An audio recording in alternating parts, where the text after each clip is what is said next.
That's the section directly in front of the press box. And on either side are reserved seats. You may be asked to move if you do not have a ticket for that reserved seat. Again, that's the section directly in front of the press box and on either side of the press box on the one side, section C, H, and F. Also tonight at homecoming, we'd like to make a special welcome back to a number of members of the class of 1998, 25 years ago, Clinton High School, class of 1998, 25-year anniversary.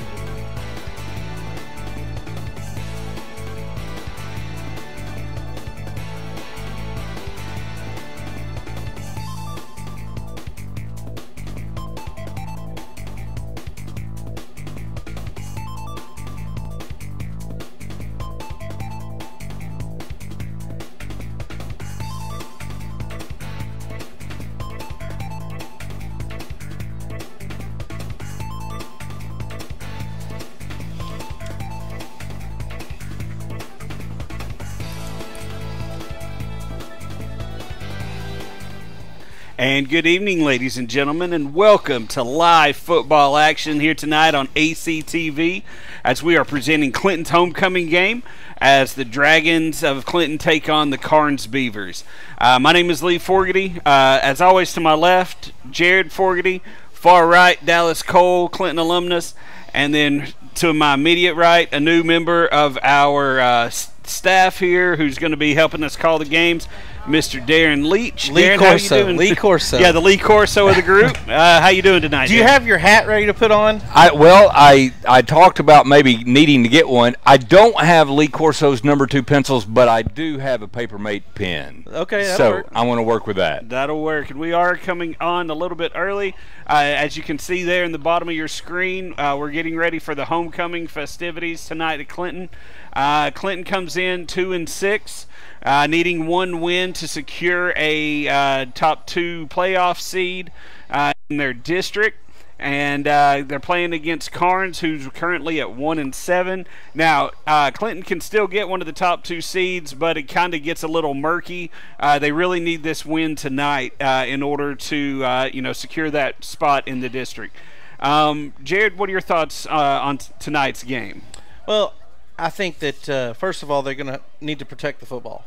They've got to protect the football. They can't have any dumb penalties. The last time that we called this game, the Clinton game, they had a lot of penalties, so they can't have any penalties. They're going to need to be able to run the football well. Are you just going down what Darren has over here on this? No. Did you have some notes from today? Well, I don't only have notes. I have what I like to refer to as keen insight. Wisdom. I spoke to John Sleepy Williams at CRCS, one of our employees. He's been on here before. Yeah, and he is like all things Clinton High School. So I asked him what his keys were for the game, and he gave me 5. And I've listed 3. When I came in, Lee said, "What is that?" And I said, "Well, it's John Williams' keys to the game." And then we both looked at them, and we both kind of came to the realization at the same time, which is, this is the 5 keys to every football game that's ever been played since the dawn of man. Pretty much, yeah. But I mean, keep it simple. But the reason is it's true. And if you can clean up and do these 5 things, it gives you a very good opportunity to win every football game. Well, I think Clinton is a better team here tonight. Their records are similar, but I think Clinton has more talent on their side of the football, and on their side of the field. And especially outside of district, Clinton has played up and played some really good teams, and I think that it's kind of got them ready. But what are those the 5 But here's keys? the thing: if Karns still had their running back from last year, yes, it's a different story. But tonight, Clinton's the better football team tonight. I believe so too. But what are Sleepy's 5 keys? Sleepy's 5 keys to the game are #1, run the ball. That's a good idea. #2, tackle well. Always good. #3, get to the quarterback. #4, no turnovers. And #5, don't make silly penalties. Yes. So I got 3 of them. You did. All right. You're right on. Dallas, what you got going on over there, man? I kind of agree with Sleepy's top 5 list. As a few games I've been to this year, a lot of it has been turnovers, a lot of it has been penalties. So I think they really need to keep the ball on the ground and try to throw the ball a bit more. All right, and then we are going to go down. We've got 100 years of cheer as one of the things going on for Clinton's homecoming. We'll be back to give you more deep insights here on the football game on ACTV Sports. And that was best to tell. On the field tonight, we have the 100th cheer team, alumni cheerleaders, and coaches who together have cheered for our Dragons for over 60 years and hundreds of football games. We do want to recognize a few of the coaches that were able to be with us tonight. Ann Gann and Christy Atkins, and our current CHS cheer coaches, Tessa Holbrook and Paige Moore. Please help us give these cheerleaders a warm welcome back to Clinton High School. Welcome back, cheerleaders, and go Dragons!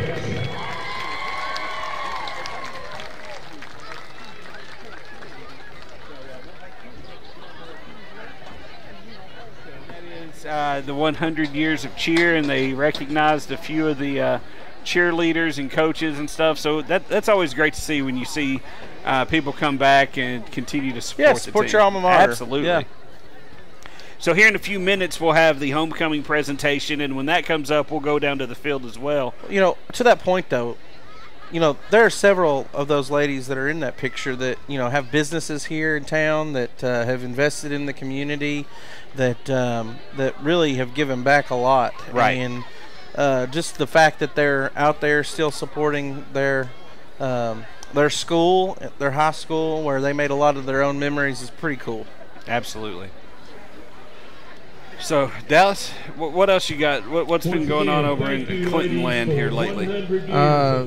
Like you said, they've had a kind of a rough stretch coming in the last few weeks. They started off with Powell, then Oak Ridge, then AC, and then they went to Lenore City and had a tough loss there. So I really think the Dragons are looking this week to really come out and show why they're a better team than their record shows. You know, I do need to make mention tonight, Lee. Normally, Dallas comes in here wearing, you know, Yeezys or some sort of dope tennis shoe, but it looks like he's got some Ariats on tonight. Got me some boots, yeah. I've had them for since about February, I'd say, maybe. Was it March. the first time you've worn them? No, I wear them all the time. Yeah. Did it come with spurs? They're Okay. they're just normal work boots. They're not real cowboy boots. Is that a Wrangler that you have on there? All right, we're going to get back to the homecoming festivities, and we're going to take you back to the stadium.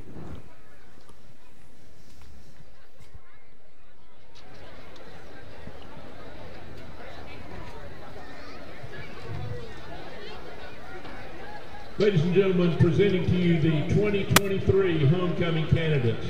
First of all, freshman Caitlin Campbell is the daughter of Stephanie and Charles Campbell. She's representing the cheer team and is escorted by Hunter Jenkins. Freshman Lakari Hill is the daughter of Kenesha Hill and Frankie Robinson. She's representing the football team and is escorted by Jaden Gallion. Freshman Allison Mullins is the daughter of Patty and Jamie Mullins. She's representing the dance team and is escorted by Israel Chandler.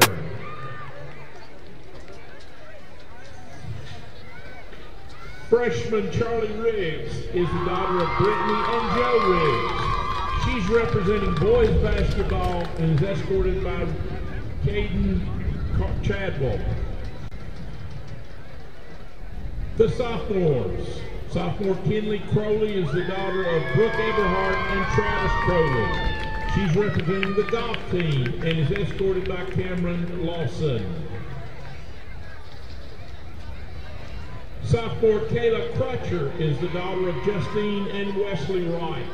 She's representing wrestling and is escorted by Bryce Bunch. Sophomore Lauren Farmer is the daughter of Stacy and Devin Farmer. She's representing the tennis team and is escorted by Michael Westmoreland. Sophomore Addie Gamble is the daughter of Daniela and Ben Gamble. She's representing girls basketball and is escorted by Bryson Maddox. Sophomore Alyssa Gonzalez is the daughter of Will Gonzalez. She's representing wrestling and is escorted tonight by Riley Silk.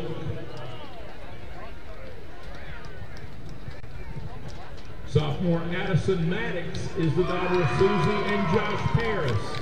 She's representing the football team and is escorted by Rhett Sievers. The juniors. Junior Savannah Brown is the daughter of Tanya and Ben Brown, and she's representing DECA.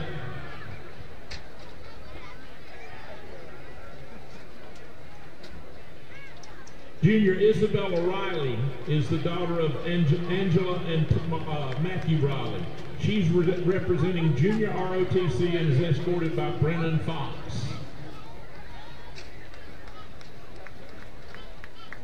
Junior Allie York is the daughter of Amber and Kurt Sims.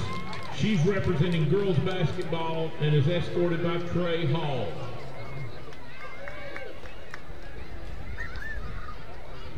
Junior Allie York is the daughter of Amber and Kurt Sims. She's representing girls basketball and is escorted by Trey Hall. Skipped one there. Senior Marissa Eccles is the daughter of Christy Reynolds.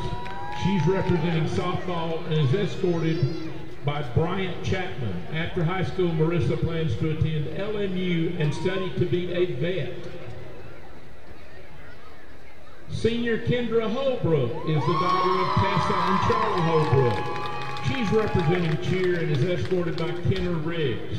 After high school, Kendra plans to attend Rome State Community College and study dental hygiene. Senior Bree McCamey is the daughter of Jan and Brian McCamey. She's representing the baseball team and is escorted by Sam Duggins. After high school, Bree plans to attend Maryville College and study exercise science. Senior Hayden Scarborough is the daughter of Courtney and Darren Scarborough. She's representing boys basketball and is escorted by Jackson Wilburn. After high school, Jaden plans to attend Rome State Community College and study nursing.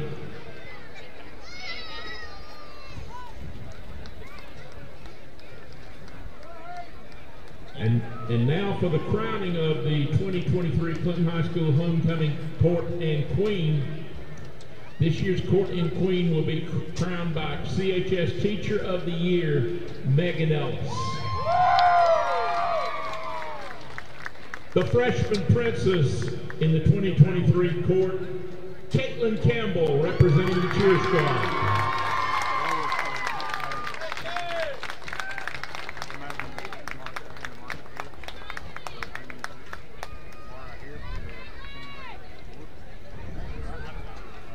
The sophomore princess is Addie Gamble, representing girls basketball.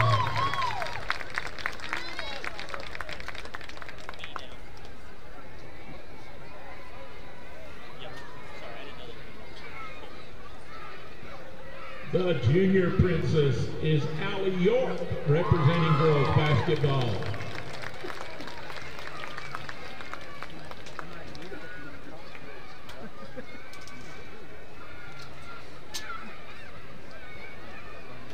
And now, ladies and gentlemen, at the crowning of the 2023 Homecoming Queen, Hayden Scarborough, representing boys basketball.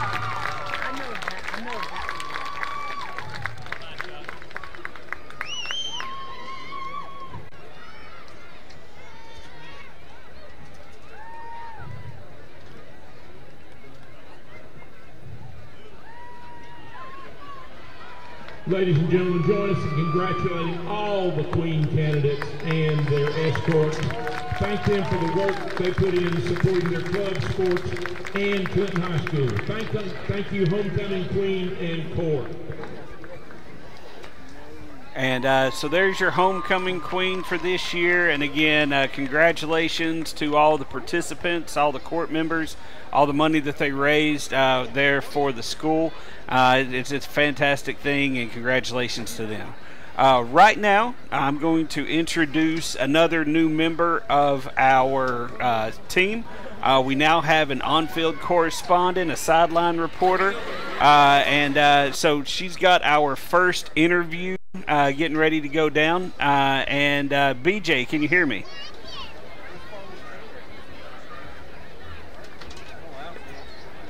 No. Yep. Hi, BJ. Can you hear me? I got you. So go ahead. Who are you interviewing? Hi. Tell us all about it. I'm BJ.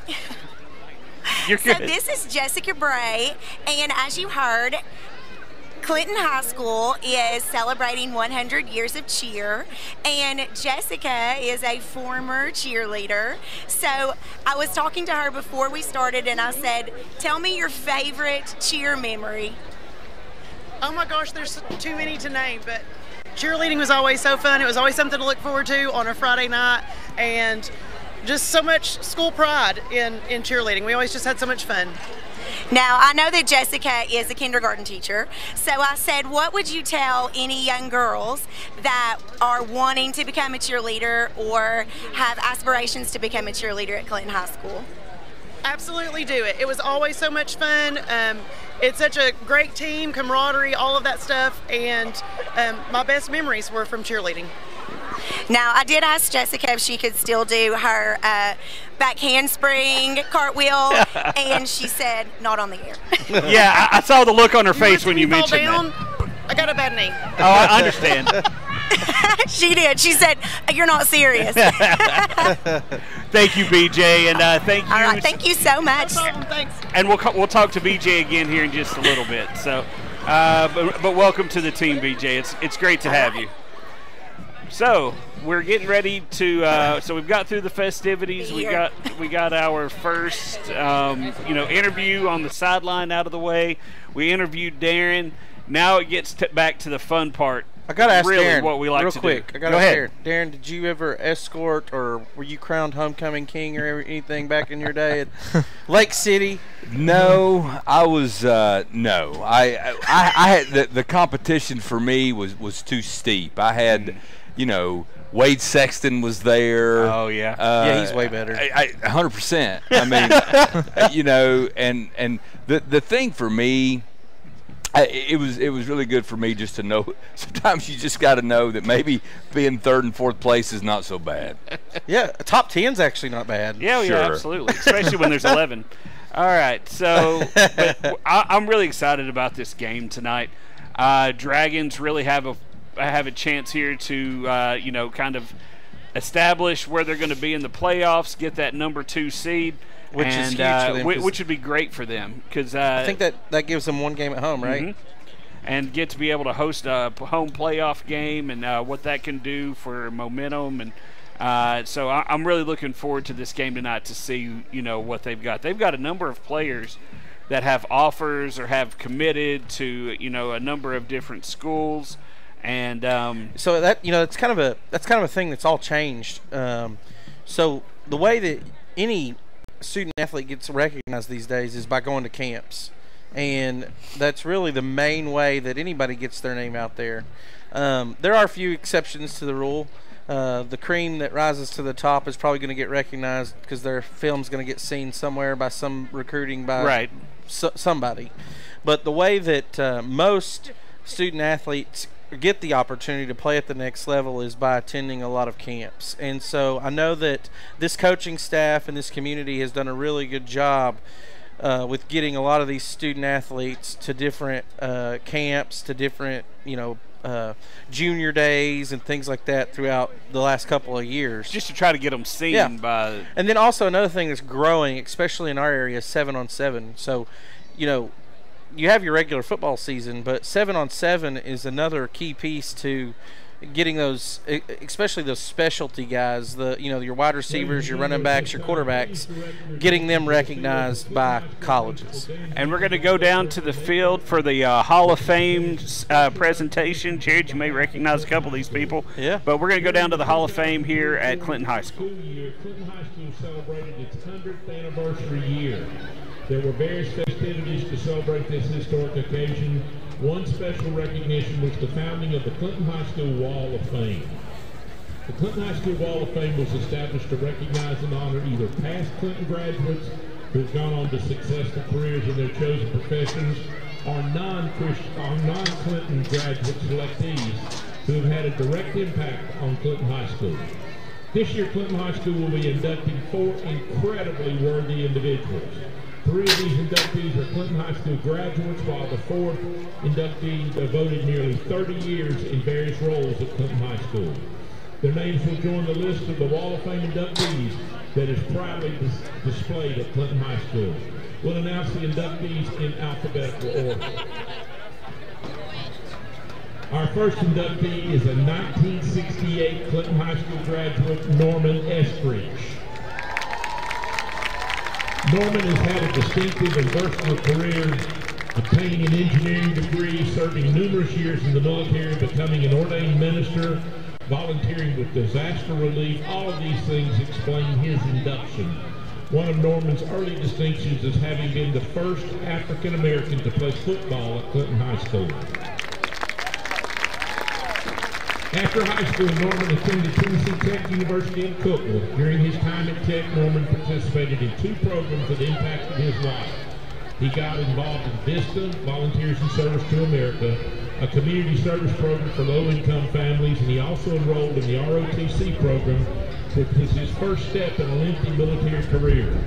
After graduating from Tech in 1974 with a BS degree in electrical engineering, Norman joined the Army and later the Army Reserve, serving over 20 years total and attaining the rank of Major. Norman worked in the engineering department of TVA for 34 years, serving as an engineering supervisor for 7 years. Both his military and TVA careers reflect his leadership abilities and also the respect he gets from those around him. Norman is also an ordained minister. Following his VISTA training of helping those in need, he has ministered at various nursing homes and assisted living facilities in and around Jefferson County for 20 years. Currently, he ministers at various churches as needed. He's also volunteered for numerous disaster relief crews when needed. He's a devoted husband, father, and grandfather, and these qualities, along with his work accomplishments, his military career, and his devotion to the ministry, all explain his induction tonight. Congratulations, Norman Eskridge, and welcome home.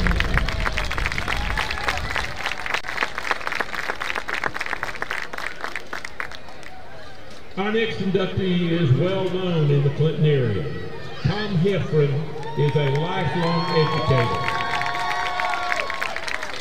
Having worked with Anderson County Schools for 44 years, Tom graduated from Carson Newman in 1971, obtained his master's degree from Union College in 1974, and completed his EDS degree from UT in 1980. He began his career in 1972 teaching math and coaching football at Clinton Junior High School. In '74, he moved to what was then Clinton Senior High School, where he served in a variety of roles. His first was a guidance counselor and assistant football coach. Later, he became an assistant principal and served as the school's athletic director for 12 years. After a short stint as principal at Anderson County High School, Tom returned to Clinton High School as principal, a position he held for 7 years. Overall, Tom worked at Clinton High School for 21 years. 2 things that were unique about Tom's leadership and were points that his staff recognized and admired were the fact that his goal was to know the name of every student in his building, and his mission to ride every school bus route so he would know the neighborhoods and backgrounds of his students. Most people acknowledge these traits assisted him in being an outstanding administrator. The last 11 years of Tom's career were spent working in the Office of Technology, where he compiled records, filed reports for the State Department of Education, and used his expertise in benefiting all Anderson County schools. Ladies and gentlemen, an outstanding educator and longtime contributor to Clinton High School, Tom Heffron.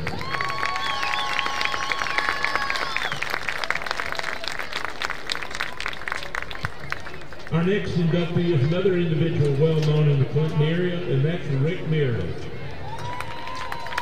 Rick is a 1980 Clinton High School graduate who has done outstanding work in the political arena and helped making Anderson County better.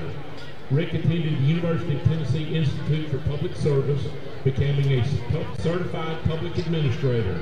He's used that background for more than 30 years in numerous leadership positions. Through the years, Rick has served as Anderson County Register of Deeds, served 3 terms on the Anderson County Commission, and is currently the president of the Anderson County Chamber of Commerce. In 1996, Rick was chosen Tennessee's Register of the Year and was elected Tennessee's Registrars Association president. While on the county commission, he served on numerous committees that enhanced Anderson County. In 2018, he was selected Chamber of Commerce Executive of the Year, partly due to the enormous membership growth the Chamber has seen under his leadership, along with emphasis on business and economic growth in the area. Through the years, Rick has established connections and relationships with a variety of prominent, influential individuals. He worked in the Governor Phil Bredesen administration in economic and community development, was senior vice president for the Hollingsworth companies responsible for recruiting industry across the Southeast, and spent countless hours working with both regional and state legislators. Rick has been a huge advocate for education. He has partnered with Anderson County and Clinton City Schools to publish a monthly newsletter highlighting the accomplishments of local schools, establishing the Dream It, Do It East Tennessee competition, pairing 4 8th grade teams from Anderson County with 4 local industries. He's partnered with CHS Virtual Enterprise Class and promoted job fairs and education workforce. Rick has been and continues to be an outstanding Clinton High School alumnus. Congratulations, Rick Meredith.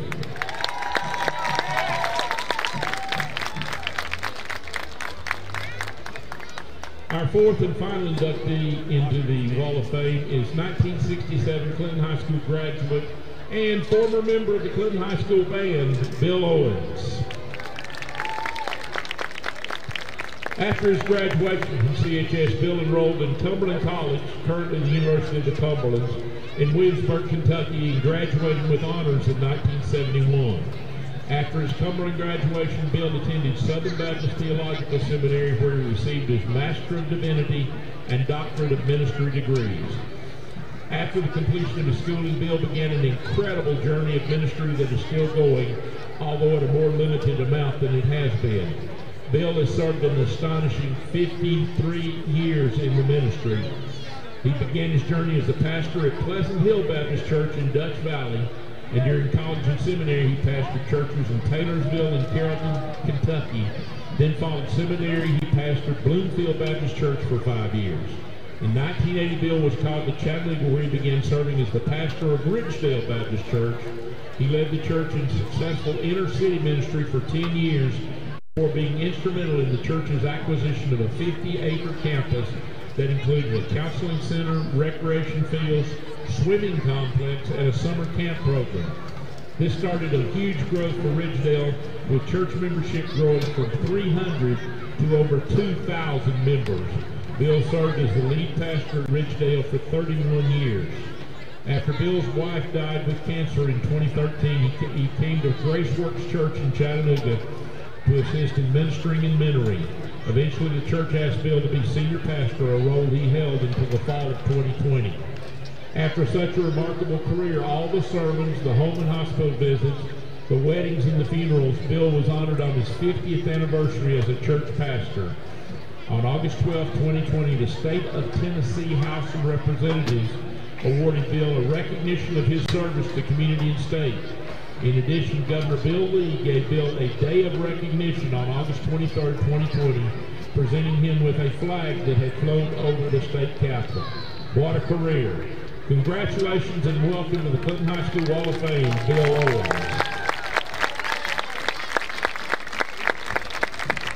Congratulations to all our 2023 Wall of Fame inductees. We appreciate their contributions to Clinton High School. And once again, we would like to send our congratulations out to Norman Estridge, Tom Heffron, Rick Meredith, and Bill Owens for their induction into the Wall of Fame at Clinton High School. Congratulations to those gentlemen. Yeah, we know a couple of those fellows pretty well. Our dad was a teacher at Clinton High School under Tom Heffron, and great man, and loves Clinton, and I respect him a lot. And then I spent the last 6 years until I recently changed roles working for Rick Meredith at the Chamber of Commerce. and he's done a lot to advance Anderson County. So congratulations to them. Right now we're going to go back to the field, and BJ Caldwell on the sidelines. She is standing by with Clinton's homecoming queen, Hayden Scarborough. We're going to get a quick interview there. BJ, can you hear me? Yes, I can. Perfect. Go ahead. Hayden, congratulations on your win. Congratulations on your win, Hayden. So, when you heard them call your name, what was going through your mind? I mean, excitement, of course, but also a little bit of relief because the fundraising process is crazy. I mean, the amount of support I've gotten from not only my friends and family, but the community of Clinton is crazy. And it really just reminds me that Clinton is not just a small town, but we also are one big family that help each other, because it wasn't just about me, it was about raising money for not only my school, but the Clinton High School boys basketball team. So. And can you tell us, who are some of your sponsors? I really did not have any big sponsors. We did a lot of fundraising just with the boys, but I did not have any big sponsors actually. So, yeah. Awesome. Thank you so much, and congratulations on your win. Yes, thank you. All right, thank you, BJ. Thank you, Hayden, and yes, congratulations from all of us as well. So as we get ready, so far the additions to the broadcast have been pretty good so far. Darren's done a good job when we've let him talk. We're gonna get to you. Done a good job quoting John Sleepy Williams.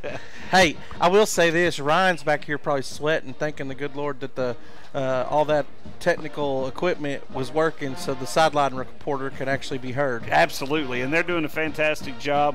Ryan and Andy have really, held it down, and as we continue to expand and continue to make the production of ACTV, bigger and better, they've done a fantastic job.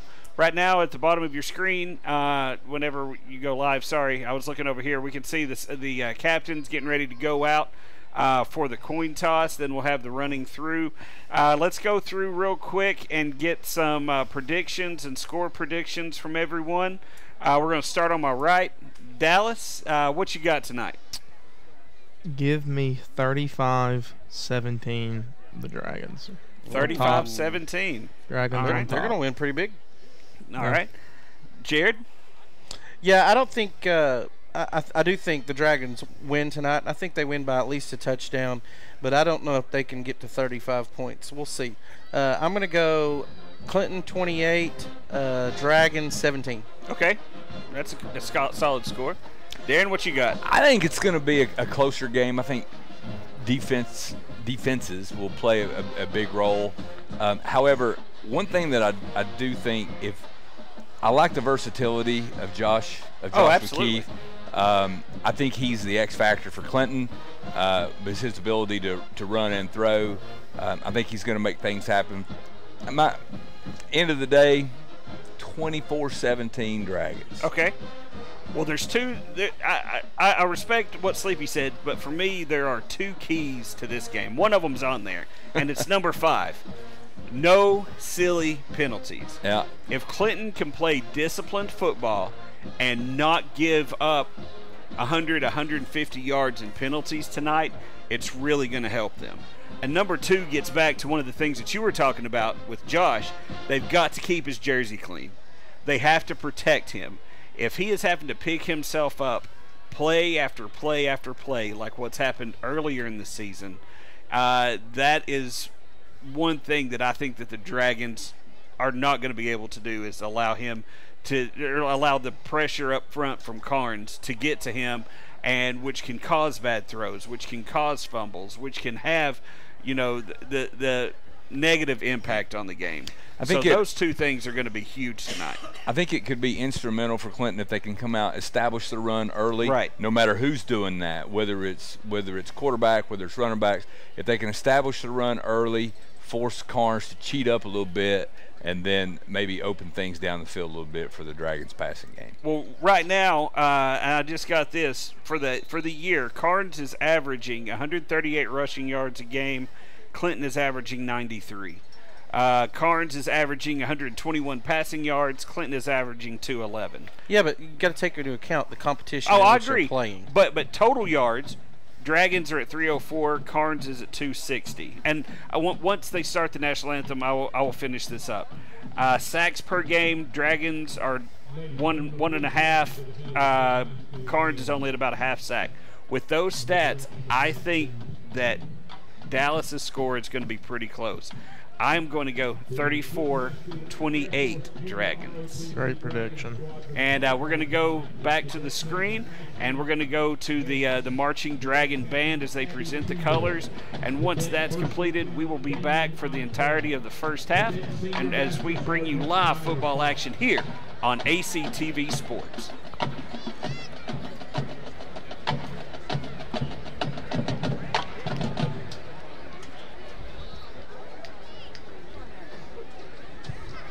Ladies and gentlemen, at this time we ask that you please stand. Gentlemen, remove your caps as the Clinton High School Band plays our national anthem.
Welcome back, ladies and gentlemen. And just as a quick update, if you're watching us on one of our social media platforms and you are looking for us on Channel 95 on Comcast, we're no longer on Channel 95 on Comcast. We are now on Channel 1083. Again, 1083 on Comcast. So if you're looking for us, that's where you'll find us. Everywhere else is still the same, but check us out there. So yeah, right now, watch us on the Roku app. Right. 99 on Uverse. Anderson County Television. You got to spell out television on the Roku app. Yep. And always, we're on all the social media platforms. So thank you for tuning in. Absolutely. Right now, we're going to go down to BJ on the field and just kind of get her thoughts on the atmosphere going on down there at the game and what the crowd's looking like and how it's filling in. BJ, are you there?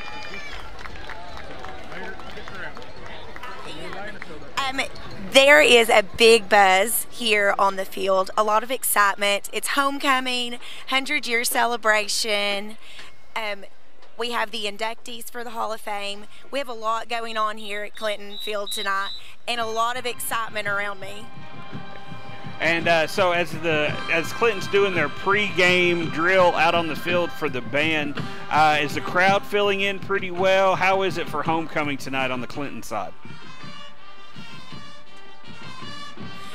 There's many people that are finding their seats now up in the crowd. It's starting to fill in. I think a lot of people coming from the parade and getting settled after all the presentations. And it's looking like it's going to be a great crowd tonight. Awesome. And BJ, thank you so much for joining our team and being down there on the sideline. And we'll come back to you. I think you've got like a trivia question or something for us later, maybe something like that. I do. I have a trivia question from my friend, John Williams, who I also heard Darren say that he got some trivia and information from. Well, so I'm hoping he didn't share my question with you. No, we don't. We haven't heard anything about the question. So we'll do that after Clinton performs at halftime. So we'll have BJ's trivia question at that time. So hang on to that, and we'll get you then, okay? Brought to you by the Tennessee Department of Education. Absolutely. BJ, thank you so much. So as Clinton continues there on the field. You're welcome, guys. See you later. We'll talk to you soon. So as Clinton continues their pregame, this is one of the biggest pregames that I've seen Clinton have in a while. You know, they've got quite a few songs and everything, and I think they're getting ready to walk the captains out, I guess, on the about the 30-yard line since Clinton's the band's still Lee, there. I got a question. Okay. This is your trivia question. Okay. When they played the national anthem, you noticed there were alumni standing next to some of the band members out there playing the national anthem. I did notice that, yes. As a band alumnus, if Yes. you were to walk out with your trumpet tonight to play the national anthem, what percentage of notes would you miss? Okay, you would be able to recognize the national anthem, and I would probably be able to do the fight song for Anderson County. Other than that, I would have no idea because we played those so many times. It's a muscle memory thing. Once I get started, I would know those. Yeah. If I had the music, if I could read the music and that type thing. So as we see the captains out there shaking hands, looks like we've got number 6 Wesley Phillips, 77 and 73. That's so that's Eric going to be Rhett. Page. Yeah, Rhett Sievers and Eric Page, and on the ends, it's 60 something. It's Garrett Lee. Garrett Lee, thank you. Appreciate that, Dallas. That's why you're here. Yeah. You're here for the important things. So we're going to see who wins the toss. Looks like Clinton won. Clinton's going to defer to the second half. So Karns will receive the opening kickoff, and Clinton's going to defend the right side of your screen going into tonight. So, And I'm going to have to shout out this real quick. I do it every week, but shout out to Eric Page and Rhett Sievers rocking the Jordan 1 yeah, we do Combo get the together. shoe. We do get the shoe game. It's awesome to see the linemen twinning with them. In October, the Dragons wear pink. And here come the Dragons out onto the field with their fight song, led by one of the cheerleaders and the mascot. I think that's the first time we've seen them run, the mascot. He's got pink cleats on too, I believe. I will say. Is that Anthony? Is Anthony dressed up as a dragon? I have no idea who it is. I will say, Dallas is rocking the pink tonight too. Good job, Dallas. And I'll be rocking it for the Turkey Bowl. You know what Got that a is? little history for you. Okay, Ready? what's yours? Yes. Here's my history. So Clinton leads the all-time series 29, 9, and 2 against the Beavers. The Dragons' last win in this series was in 2021. They won 50-7 at home. Okay. And Karns' last win was last season in Knoxville. They won 50-28. And the two schools first met in 1957 with the Dragons winning at home 27-18. 1957. Were you at that game? That's I was his freshman year of high school. I mean, hey, I want you to know we're 40 minutes in. See, we Dan, are 40 minutes in, and that's the first old man joke. Well, you know, I expect there will be many to come. That's why I was going to slip right into the Lee Corso role of this group. But I can tell you, there's none of you that's good looking enough to be Kirk Herbstreit. I just want to say that right out of the gate. I mean, I would agree with you. but Darren, he's feeling bad because I can't get him now with his dad jokes. So Yeah. I normally can't do it anymore. I've got a few dad jokes. They but normally are pretty good. Yeah. So here come the Dragons getting ready to kick off. That's going to be kicker is number 53, Emmanuel Ortiz.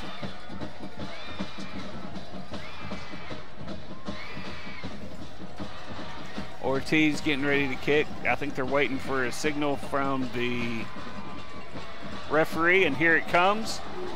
And it is football time in Clinton. A squib kick covered there short by number 24 for Karns. And that is where the Beavers will take over right on the 34-yard line, or 35-yard line. Let's see where they spot it. 24 is Matthew Eldridge. He's the one that recovered that for Karns. Yeah, they're right on the 35-yard line. It was, I wouldn't call it a squib kick. I think it was a miss kick. I was trying to give a benefit there, Jude. Well, you know. They didn't want a big return, so they just got it down to about the 35. So here comes Karns. They've got kind of a spread. They've got that hybrid H-back there at the end of the line. Handoff to number 1, I believe, and he has stood up there, maybe a gain of 1 yard. 1.5. Taken down by a host of dragons. What is a group of dragons called? Does anybody know? There's always, like, it's a murder of crows, a gaggle of geese. I don't know what the dragon grouping is. I think the animal has to be, like, real. Oh, no, come on now. That takes all the fun out of it. Like, yeah, I don't know. Huh. I have no clue. All right, so the quarterback for Karns is number 16, Carson Paul. Another handoff, this time to the fullback. He hadn't, they're below it dead. That's a traditional fullback right there, number 45. I know, look at the neck roll. That's a hoss. When's the last time you saw a neck roll out there, Darren? Well, if you ask Jared, it was in my. Everybody had one in my day. No, they didn't have neck rolls yet. They had leather helmets. They had leather helmets. They didn't have neck rolls. Well, I was talking to a good friend of mine just last week, and Richie Noah and I decided that my greatest career was probably Lake City Pee Wees. So take that for what it's worth. Karns in the shotgun formation. Number 16 is getting the call from the sideline. Again, that's Carson Paul. Paul takes a snap, hands off on the inside on a little draw play. Short. I think he's going to be short. He's about a yard short. That's another good tackle there by the Dragons. That's a big if they are forced to punt here, that's a big play for the Dragons. If they can hold they move the chains. That was a good spot. Yeah, it was. They gave him a yard. Yeah, I think they did. But it's going to be first and 10 Beavers.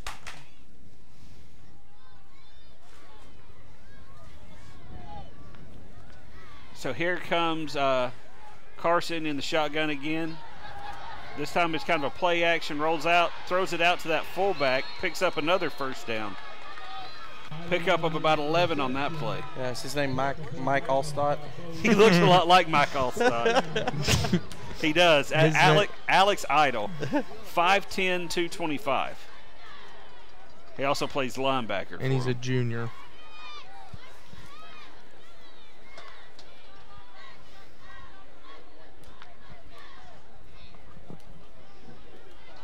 So here comes the Dragons. If I could get a better shot at some point of I love his stance. Another handoff. My goodness, he's a load to bring down. The colors are certainly different, but you see echoes of Mike Allstott rambling through the line. Yeah, that's a big guy right there. So I see, so there we go. Got number 11. Looks like Chauncey Feltz, probably on the defensive end. 77 and 73, which were a couple of the captains out there, Eric Page and Rhett Sievers. Looks like number 41 is on the other side, Jackson Harrell. You got cornerback at the bottom, number 5, Damian Level. I'm not, as soon as I can see some of the other numbers, I'll get them to you. So again, Karns lives by running the ball, and Clinton is looking like they're pretty much stacking the box in there to try to slow them down, but Karns has still been able to move it about 3 yards a run so far. I think that's been one of Clinton's biggest struggles this year. Has definitely been the run defense. Stopping the run. And a lot of the high school teams they have played this year have a really strong run game. So, back in the day, it wasn't uncommon for guys to play defense and offensive line, but 3rd and 3 for the. If you can have true defensive linemen and true offensive linemen, it helps because they're not out there playing 70 or 80 snaps a game. Yeah. Number 1 for Karns runs that, Kareem Ellis. Again, that was good defensive tackle there. It gets back to those 5 P's that we got earlier. You got to be able to tackle the ball carrier. What is it, 4th and 2? I know they were wanting to get some pressure on the quarterback, but I don't think there's been a pass attempt. I think they had that one. The play action to Mike. Flipped it out. This is the first big play of the game. Yeah, 4th and 1, 4th and 2. Yeah, they're going to 45 I say they're going to hand it to the fullback. Oh, quarterback sneak. and he got Did stopped. he get stood up? No, he. Yeah, he did. Let's see where the spot is. That spot looks awful generous. He'll get forward progression. And that's going to be a first down. Oh, I don't know. It was a second effort. If you watch, he was reaching that ball across. Yeah, he can get forward progression. Progression, whatever. I think right now Clinton is only putting about 6 in the box. And that's like I was getting back to. They've really struggled with the run commit and the run defense this year. They've only got 2 guys with their hand in the dirt, and all Karns has done is run the ball. Nice tackle. That was number 13 for Clinton. Bo Wright came around from the outside and cut that one off. Excellent tackle there by Bo Wright. Number 1 came up limping. He's going to have to come off. Is their quarterback number 13? 16. 16.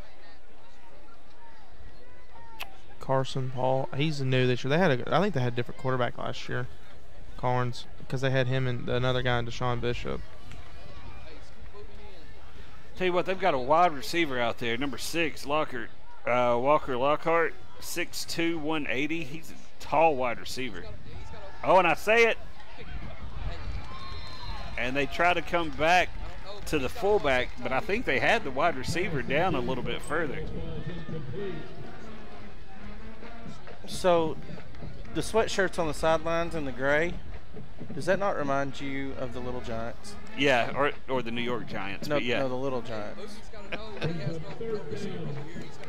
It's kind of interesting. Karns runs the ball all the way down the field, and then they get, and then they start throwing the ball, and they're now they're behind 10. the sticks at 3rd and 10. Absolutely. Now they're going with a 4 wide receiver set, only 1 run back in the backfield, and that's that fullback. Clinton looks like they're blitzing. Puerto Rico. And they are. Here they come, and then they throw the screen. And he cuts back inside, dives forward. I think he's going to be about a yard short. And he will be. It'll be 4th and 1 for Karns. But the way that they've been able to run it, they're going to line it up, and they're either going to let that quarterback sneak it again, or they're going to hand it to that fullback. That was a very well-designed play. Yeah. I mean, Clinton blitz, they got, the blitz surged forward, and they threw the ball behind it and picked up good yardage on the play. Yeah.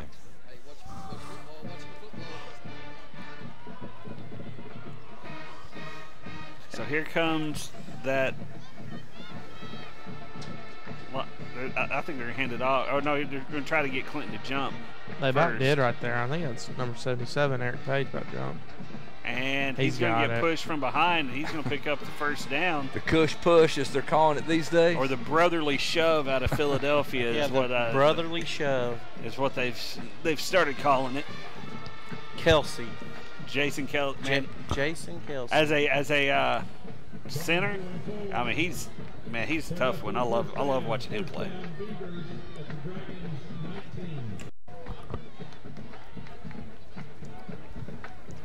So Karns has had a long drive here in the first quarter, taking a chunk of time off the clock, over half the first quarter already. Not quite in the red zone yet. They're at about the 24, 23 yard line. And now they're rolling out to pass it. Again, they go to the tight end. I mean, that ain't the tight end, that's the fullback. Fullback, yeah. And he gets inside the 20-yard line down to about the 19. Well, I'll say this. Even if they do score, they're wearing their middle linebacker out because he's slow to get up. He's headed out now. And Alex Idle, 5'10", 225. If that kid's 225, man, he looks a little bit thicker than that. I think he's cheating on us a little bit. I think he may have hit one of those buffets in Karns on the way over here and bulked up a little bit. Hands off to the inside. He's down to the 10, 5, touchdown, Beavers. Douglas Turner right up the middle, gashes the Clinton defense, gets into the end zone, and Karns takes an early 6-0 lead pending the extra point. But look at the amount of time they've run off the clock. There's 4:39 left to go here in the first quarter already. A thunder and lightning attack. Idle drives the ball all the way up the field, and they hand it to a quick tailback. I hate this. Why do they do this? It's just a big waste of time. What's the point of that? I don't know. You see colleges There should be like a play clock on an extra point. And what's this guy over here doing? Stretching his leg out. Like, what's that baloney? That's just tripping them. That's terrible. But oh, we're supposed to be biased here. I'm sorry. Unbiased. Unbiased. There you go. And I'm going to have to shout out number 0's cleats, too. I saw them earlier. I forgot done yet. What was that stance that they were in? Like, it looked like they were trying to just stretch themselves out before the game. I've never seen anything like that. We didn't do that in 1977 in Lake City, I can tell you that. Well, you had a toe kicker, didn't you? Well, here's the problem. When you do that. Straight on. Yeah. What stops a guy from coming in off that edge and just running over Well, his now leg? that they've shown what they're going to do, I'd put the fastest guy I had on the team, let him go after it every time. I take that back. In high school sports, if you block it, you can't advance it. Right. So all you did was keep them from scoring one. Right. If you rough them, then they move the ball up closer, and they've shown they can run the football, so they'll just end up getting 2. It'll be interesting to see how Clinton responds here. They've Karns did what they're supposed to do. They moved the ball down and got points. And took a lot of time. That's that long, methodical drive. Did they hit that extra point? Evidently not. I thought they did. My ADD kicked in, and I was still stuck on the guys on the end of the line with their legs stretched out. Well, I was trying to do my cleat shout out. He had Nemo-themed cleats on their Adidas. Oh, wow. I know. Maybe we'll get a shot at the scoreboard at some point, and I can see. It is 6. All right, so he did miss the extra point. So here comes the kick. Oh, onside kick. Nice recovery there by Clinton. I like the trickery there. Who is that? Number 21 for the Dragons. Number 21, Gage Warrigan. Warren. Gage Warren. I know. Silent G? I'm pretty sure. Anyway. Gage Warren. It's like Gage Warren. Warren. That's it, Warren. All right, well, he is it Warren? I don't know. Or Warren? Warren. There's a G in there somewhere. According to the roster that we got.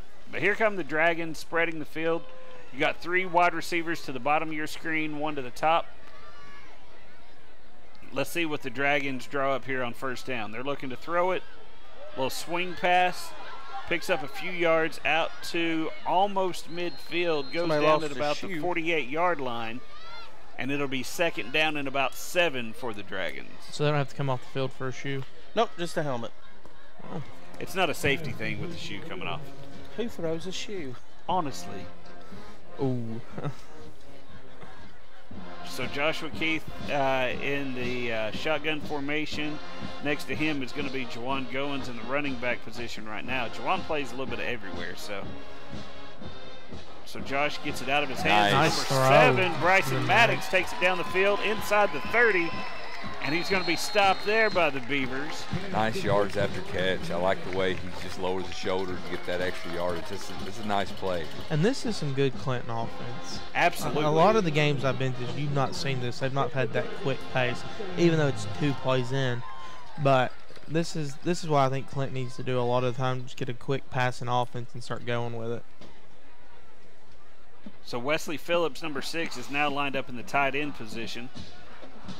Karns looks to be blitzing. Keith hands it off. Nice stutter step. And he gets through. And they get down to almost the 20-yard line, down to about the 21. Dragons are moving the ball well here in the with their first possession. Dude, he looked like a young leech out there running that football. Speaking of Juwan, he has an offer from Austin Peay, Central Missouri, Richmond, and Tennessee State. All right. So Eddie George gave him an offer. How about that? Yeah, literally. So Keith takes the snap, and he's looking over the middle, throws it deep ball, wide open. Touchdown! And Dragons. Clinton took about 2 minutes to score there. Give him 6. Less than that. Actually, about 1 minute and 40 seconds. See, that's the offense I was talking about tonight, where they get 35. But the problem is, if Karns keep running it, it ain't going to happen. If Karns takes 9 minutes off the clock every time they get the ball, it ain't going to happen. Right. It's going to make for a very, very, very short game if they run the ball that much and that effectively.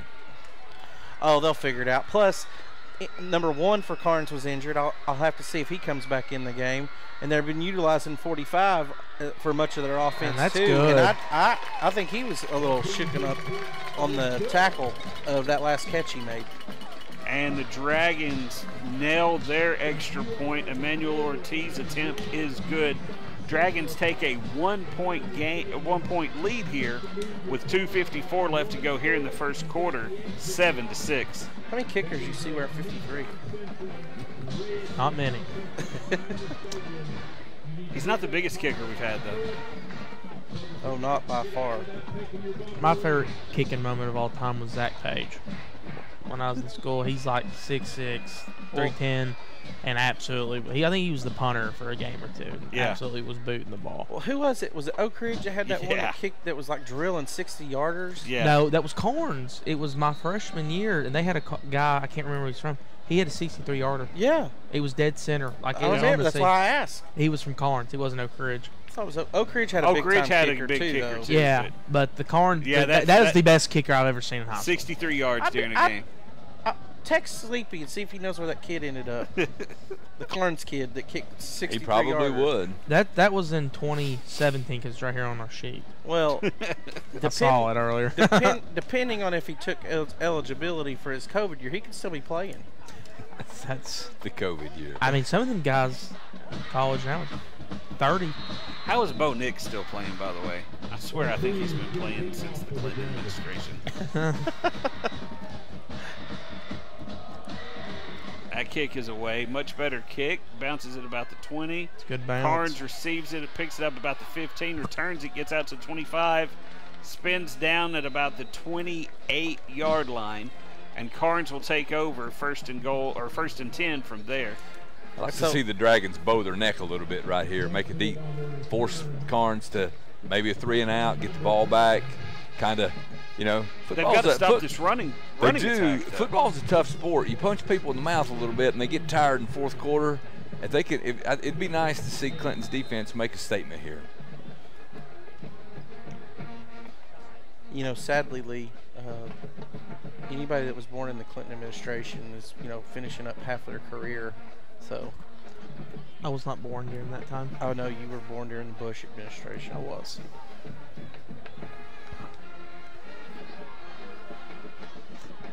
That's got about a yard there, 2 yards. I'm a Reaganomics baby. No, I am. Was Reagan still in '87? Yep. Yeah, he went out in just 88. barely. Just barely. Yep. I know my presidents. Man, he got more yards than I thought. This is like a 2nd and 6, 2nd and 7. I think they've been giving him some generous spots tonight, early in this football All right, game. and just to let you know, by having BJ out on the sideline, which means that we also get her husband. Oh wow. Jonathan, who is doing stats for me, and sending it there in. we go. So for that drive, Clinton had 2 first downs, 1 rush for 7 yards, 48 passing yards, and the touchdown. We shouldn't steal her thunder. We should let her do the stats. Oh, absolutely not. No, I'm taking this. Where's from, Pacey at? She's probably down there too. But on Karns' drive, they had 5 first downs, 10 rushes for 41 yards, 24 passing yards, and then the rushing touchdown. They were also 2 for 2 on 4th down conversions. So we need him for basketball this year, so I know my stats are right on the money. I'm normally about 1 or 2 off, if that. All right. Nice. So we'll have the stats then. So I don't know if Jonathan's going to do basketball games too. I'll have my pen and paper. But shout out to Jonathan. Appreciate you helping out as well, buddy. And BJ and Darren, I'm really glad to have you all as part of the team. It's made it a little bit more fun tonight to have, more perspectives and everything. And I've just been told by BJ, Jonathan will be there on basketball. Nice, yes. So Or maybe Jonathan's just been told by BJ that he will be there. Jonathan's been told by BJ he will be there. We need to get him an earpiece. Yeah. Oh, cool. Oh, and now they're throwing it again. Almost a great catch. He would have had to catch that one-handed, but he's not able to. He's tell you what, I'm kind of with Darren on this. Like, by the fourth quarter, they start wearing down pretty good. 45 is going to be gas before the end of the first quarter. They've thrown it to give it to him every time. Well, that's the thing. Like, even the passing yards, like he's getting it. Yeah, he's the one that has the receiving And yards. the thing is, number 3 scored the touchdown. That was his first play of the game. And I tell you what, they've got a wide receiver, number 6. If he's got any hands, look at the size he's got. He's 6'2". I looked at it. He should be, a possession receiver or something like that. Yeah, I think they're about to give it to him. Throw it deep. Oh, right in front of him. No flag. Good deal. I didn't know it because he kind of cut the route off a little bit, and there was a lot of hand fighting. But they were both looking at the ball. No, I agree, but I didn't know. You never know how these. I like the fact that they're letting them play, so it's going to be fourth down. Here's that punt. Here's that punt. Third and 3 and out. That's what you want. Good job by the defense. Number 1 is back out there. He was shaking up on that first drive, but I didn't see him run the ball in the second drive here. And he kicked. That's a nice punt. He's going to get a penalty. Blocking the back, looks like. Nope, roughing the kicker. Oh, they hit him? Yeah. They tapped him, and it looked like he fell over. So there's some other Jordan ones over there by Karns. Let's see if there's a flag. flag. They're Jordan 1 lows. They're pretty sick.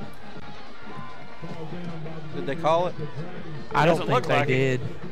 Because, I mean, they tapped him, and he fell over. He was trying to sell it, get the ball. Kind of wrapped him up. If we can roll the beautiful bean footage, I think you'll see. I think that should be the next thing we try to tackle is some instant replay. If we can get it after each play, just one time. Actually, I want Darren to be able to draw on the screen. We get him up there, give him his big board back John there. John Madden. Well. Get us a big board behind Fellas, I don't really have this seat warm yet. I'm not sure I'm ready for the telestrator. Oh, no, you're fine. You'd be able to do it. Jared would just do tic-tac-toe on it or something. I probably Josh would. drops back. Oh, man, he's running. Why'd he drop? Yeah, and he just throws it out of bounds. He's got a wide receiver over there. I don't know what the play was, but I don't think that was it. Don't think I would agree with you. I think I don't know if Karns just got through faster than what they expected or what. But again, that's the type of play that I was worried about for their, the channel. Again, if you are on Comcast, the channel is 1083. 1083. Everything else is still the same, but Comcast has just renumbered their stations. So ACTV is now on channel 1083. You can find us there. We're moving on up. What was the flag? I don't know. I don't think it was. Second down and 10 from the Oh, same were spot. that? Oh, okay. Yeah. They just placed it in the wrong spot, I think. So there it comes. He throws it over the middle. Oh. He may have gotten there early, but there's no call. I think that's a good no call. So it's going to be third down and 10 for the Dragons. And Karns could have their big 3 and out right here. But I'm really liking how Clinton's offense is really going at it with pass-heavy offense and really trying to get down there and score quick. It's definitely a little bit different than what we've seen from Clinton this year. Well, I mean, Karns hasn't brought the pressure on Clinton other than that one play, but I think yeah, I mean, like you said, that they only have 3 guys. Right, they only have 3 down. They bring 2 linebackers this time, and that's going to be a hold. That's coming back. Looked like that was on the right guard as one of those linebackers came through. He grabbed him. Holy.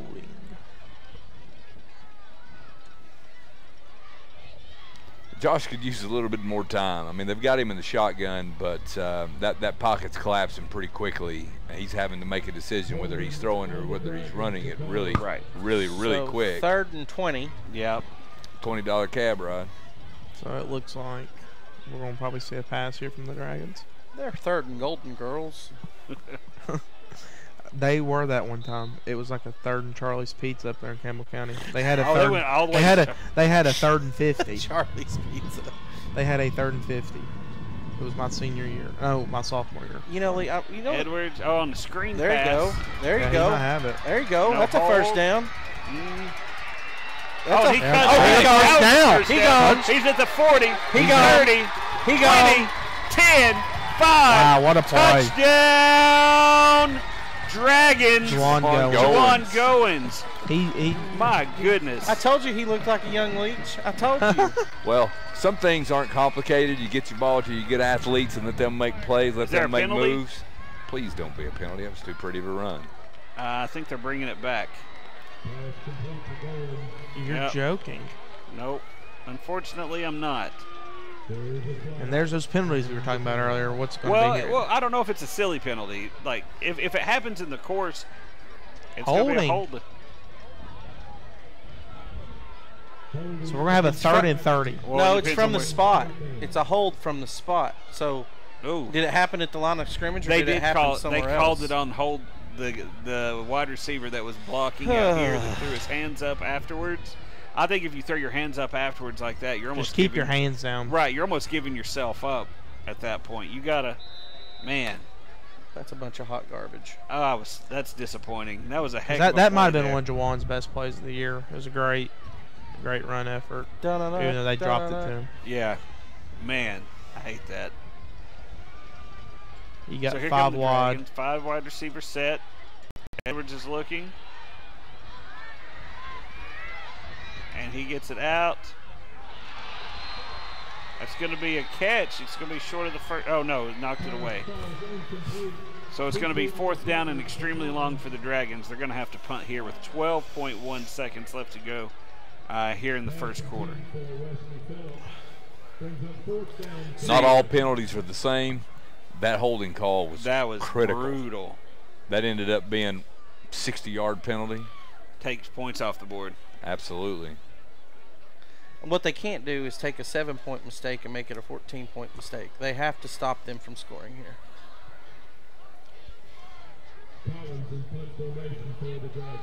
Think they run the fake? No. There is no way. Kick is away. Is he Australian? Nope. And that's going to bounce out right around the 45-yard line. So Karns is going to get some pretty good field position here. Each team has come back after good scoring drives and ended up punting on their next possession. But it's been kind of back and forth. Clinton hangs on to a 1-point lead right now, 7-6. Again, if Clinton wins this, then they do clinch their spot in the playoffs. So this is going to be a big. Now they still have an opportunity, even with a lot, if they were to lose tonight. But again, they've got to have a couple. It's your usual, like, this team has to lose Yeah. and this team has to win. Yeah. So Clinton really wants to get this one tonight to get into the playoffs. And so far they're up by 1. That's all you need to win by. That's right. But what if it ends as a tie? Does Clinton still clinch? Probably not. Yeah, guys, whoever has the most points at the end of regulation is probably going to win this game. But what if you tie? You can do ties.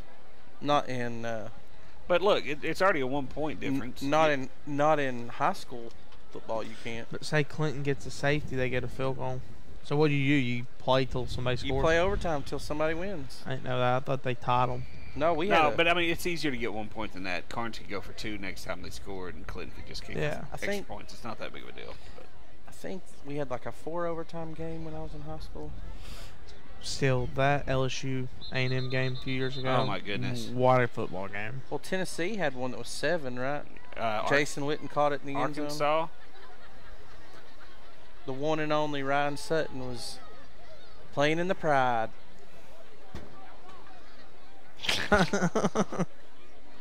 So here comes Karns. They had a little confusion on their first play there of the drive. Called a timeout. Got everything lined up. Oh, Deep he's going ball. deep. He tried to throw outside shoulder. That's going to be incomplete. And that's going to be the end of the first quarter. At the end of one, Dragons 7, Karns 6. And we may be going down to an interview if that's ready. I'm waiting to get confirmation.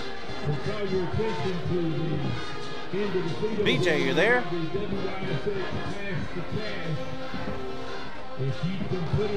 Well, anyway, while we're waiting to see what goes on there, BJ, just interrupt us at any time if you've got the interview ready to go. So we're looking at the. I think she's there. So we're looking at the first quarter stats here. Again, Karns, 5 first downs, 11 rushes for 44 yards, 3 receptions for 24 yards. They're 3 of 7. Third down conversions, they're only 1 of 4, but they are 2 of 2 on fourth down. For the Dragons, they only have 2 first downs, 1 rush for 7 yards, but they have 3 receptions for 48. They're 3 of 6 with 1 touchdown. Clinton does have 2 penalties for 20 yards, and they're 0 for 3 on third down conversions. Again, thank you. Was third down efficiency on Sleepy's keys to the game? It was not one of the 5s. Well, here early, it's been a big factor. It has been a big factor. So here comes the Beavers getting ready to start here in the second quarter. Handoff runs inside, gets past the 50-yard line, gets into Dragon territory, and it's going to be third down and for what? Third down and 5. First dad joke. Well, I can tell you one thing that was Sleepy's point of the game, and he's been spot on, is getting to the quarterback. From what I've seen, Clinton has really struggled to get They haven't to the put any quarterback. pressure yet there. But when they do, it's when they're being allowed to, and they're throwing the ball behind it. Yeah. On those screen passes, right? Correct. Another handoff inside, and he picks up the first down.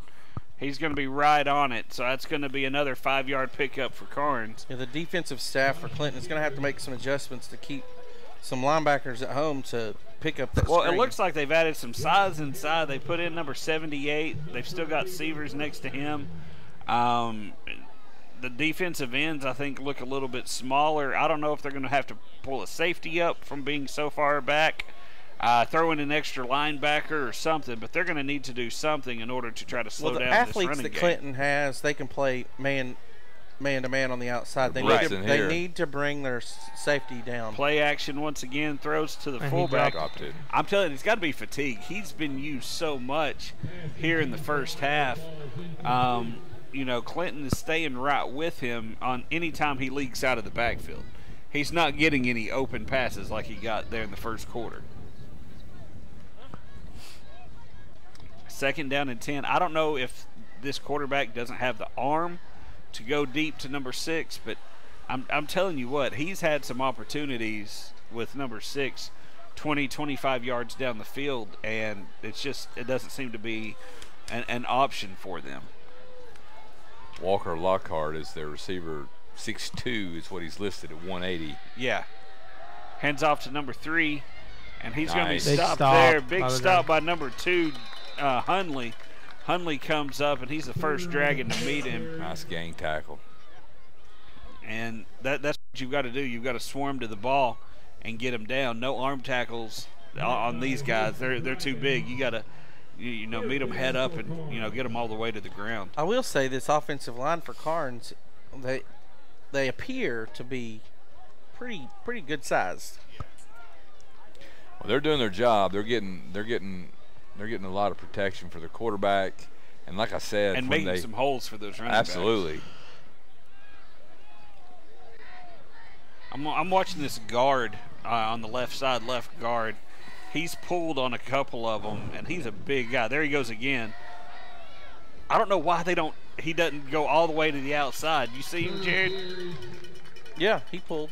He blocked the guy he was supposed to. Right, but I'm just saying it's just the hole is supposed to be between him and the tackle is where the hole is supposed to be. But The he's sealing linebacker's it up. coming up and filling the gaps. Right. He's sealing his guy. I've just noticed him a couple times going out there. So it's going to be 4th down and about 6. Jared, you joked earlier about the fake. Will they fake it here? This is a fake because that's not their punter. There he is coming in. Oh, it's a fake. Did you see the coach try to sell it over there? Yeah, because number 2. And that's going to be a turnover on downs. Yeah. Yeah, the coach tried to sell it. He was fussing at the kicker. Did you see him throw his arms out like he was fussing at the kicker and they snapped it? But you're going to have to do that fake not on the Clinton side of the field. You can't pull a fake when you're on the 40. That's not. I think you're better off just to line up and run a regular play at that point. Absolutely, especially with how efficient your running attack has been. Why don't you just run it at them? Now, if you're on your own 40 and you try a fake, that's a little bit more. Well, that's what they did. They ran it, but it was just in the special teams setup. So Clinton comes out with a spread, got 4 wide receivers set. Keith takes the snap. He's looking deep, and he lets it go. Wow, he's got a receiver down. Wow, great ball. Number 29 comes down with it. And I'm going to tell you, gentlemen, that play was made by Keith. His eyes in the flat. Oh yeah, looked he him held. off. He held the defense in place and threw behind with his eyes. That was a great play. He did. He watched that. The tall guy just stay right out there. I think it was number 6. Wesley Phillips. He just watched Wesley Phillips and then threw it over the top. That was beautiful. And great catch on the other end as well. The only downside is the receiver had to slow up to catch it. If he'd thrown it out in front of him, that would have been 6 points. And here goes Juwan again. He kind of rolled his ankle there. Good 5-yard zone. It looks like that turf gave a little bit on him. He wasn't able to put his foot completely down into the dirt. Dragons get down to the 21-yard line as they're going into the Beavers' territory. Idle with the stop for the Beavers.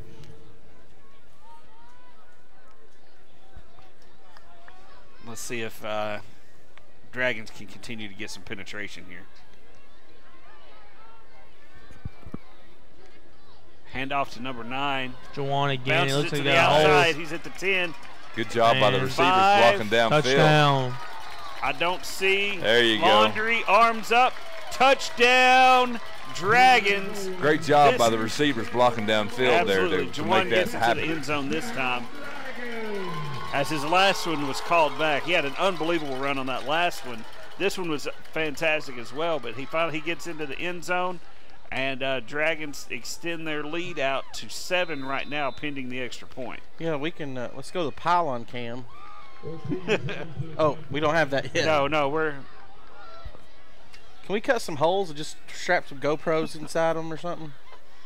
I saw a thing the other day. It was a commercial, and they had a little glass eyewear that will shoot down, and the coach can take on his phone or iPad. It's for a deaf college. Yeah, but it's like a little eye thing. I thought it was really cool. Yeah, instead of radioing in plays. But no, this was for high school. Yeah. Yeah, they just designed it. It's for a deaf school. Yeah, but it was pretty cool. I saw that. So the coach can hit the button and it says blue 45. Because that same school was also the original school that created the huddle. Prior to the huddle, they just kind of talked about what they were going to run, all willy-nilly, and then all willy-nilly. Yeah, the huddle was born. I watched a little thing on it. Documentary. More of a story. I wouldn't call it a documentary. So here comes Dragons to kick the ball off to Karns as they have extended their lead out 14-6. 8-point lead. Another really should be great 21-6, and my prediction would be looking really good right now. It would be. It should be 21-6. But 3 touchdowns with at least a half and about a quarter left. They got a pretty good chance of doing that. Their defense is actually, other than that first drive, their defense has actually played very well. That's a good kick as well. Keep him on the sidelines. He gets out to about the 30, and that's where the Beavers will take over. Derek Bean forces him out of bounds. The carrier on the play. Let's see if the Dragons can build up a dam and keep the Beavers in place. Come on. Nothing? Yeah. Derek? Yep. You know what? I mean, sometimes you just get out of the way and let the master work. Well, just let the magic happen. That right there in this studio is magic. We call that Lee's Madden moment. Oh, is that what it is? I have a few of them a game. Yeah.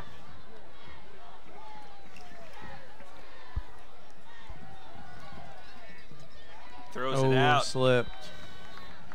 Hey, he was covered anyway. He wasn't going to make much out of that.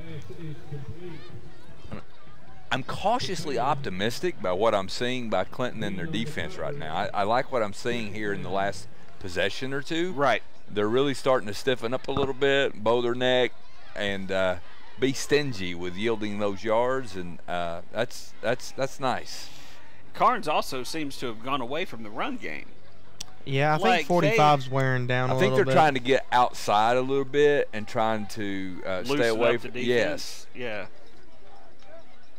Yeah, their first drive kind of nice little screen forced them pass to there. try to do that. He gets out to about the 35, and that's all he's got right there. Lavelle, number 5, made a great move to get off that receiver's block and make that stop right there. Oh, I just got a text. Somebody saying they're docking my pay for my pun on that last one. I don't think it was a pun. Was it? Building up the dam. I don't know. Anyway, I lost some of my pay. Oh, well. Oh, well. It happens. Well, I mean, we get paid the big bucks anyway, right, Jared? That's what's up. Faces for television.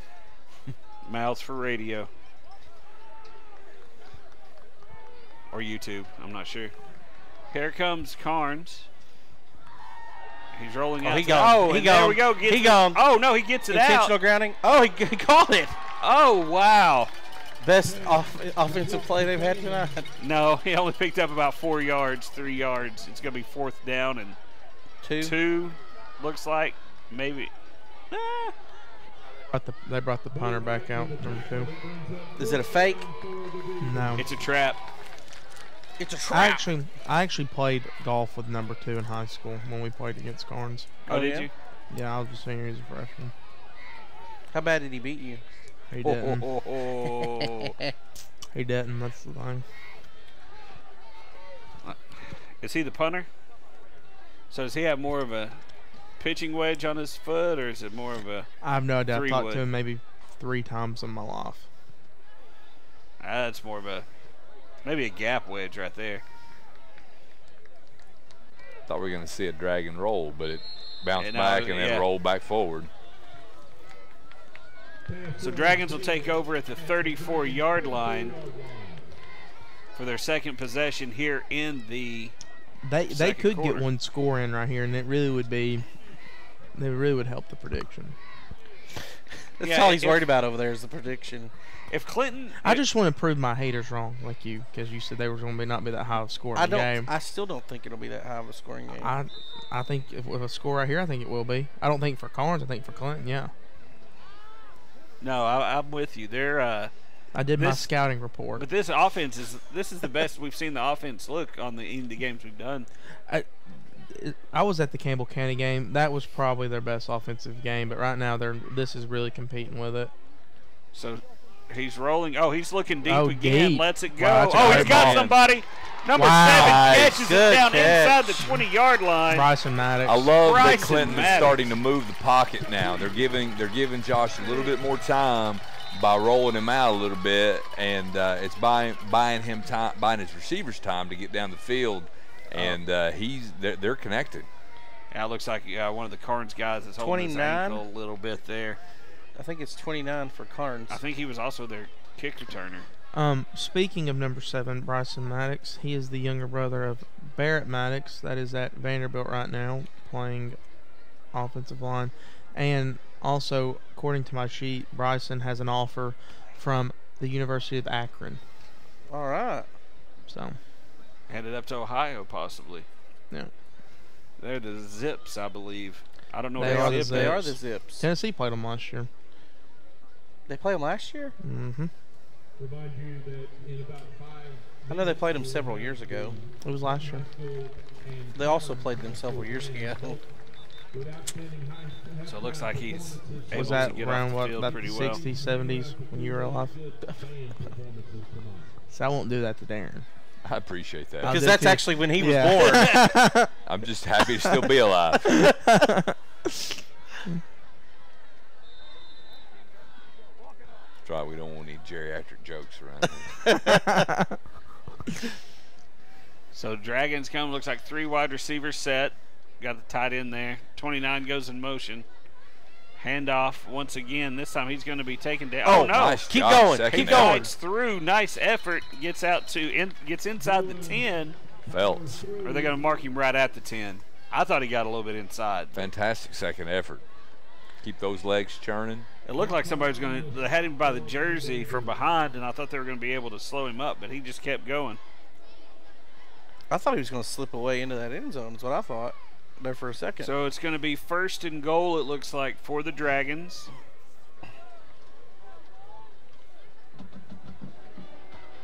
Dragons knocking on the door one more time. Nice. Oh, a nice little shovel gone. pass on the Damon. inside. I love this Touchdown, play. Damon. You're seeing this a lot in the NFL. The Dolphins are doing this a lot where you start a guy in hard motion so that he's running full speed and they're just pitching. It counts as a pass. Right. And you just pitch the it ball does up in count. front. And so all the defenders can do is turn their hips, and he's in your offensive receivers running full speed. Right, he's already He's- he's I mean, in you're a full beat. sprint. Right. It's kind of like arena football. No, arena football you can run forward Towards full the speed. line, Right. Same concept. Right, I got you. Extra point is up. And good. Dragons extend that lead out another 7 points. Now up 15, 21-6. Nate Martin sporting the nice orange fedora down there. A little style in the end zone. I guess he gave Coach Keith a call and asked him to bring a backup or something. I like the orange fedora better than the houndstooth one. That houndstooth fedora kind of turns my stomach, especially this weekend of the year. But didn't Coach Keith is a big Alabama fan. What? No, I he know. played for. Didn't he play? He played at Alabama, I believe. No, he played at A&M or something. Alabama A&M. No, Texas. I forget. He was. I'm pretty sure he was neighbors growing up with Bo Jackson.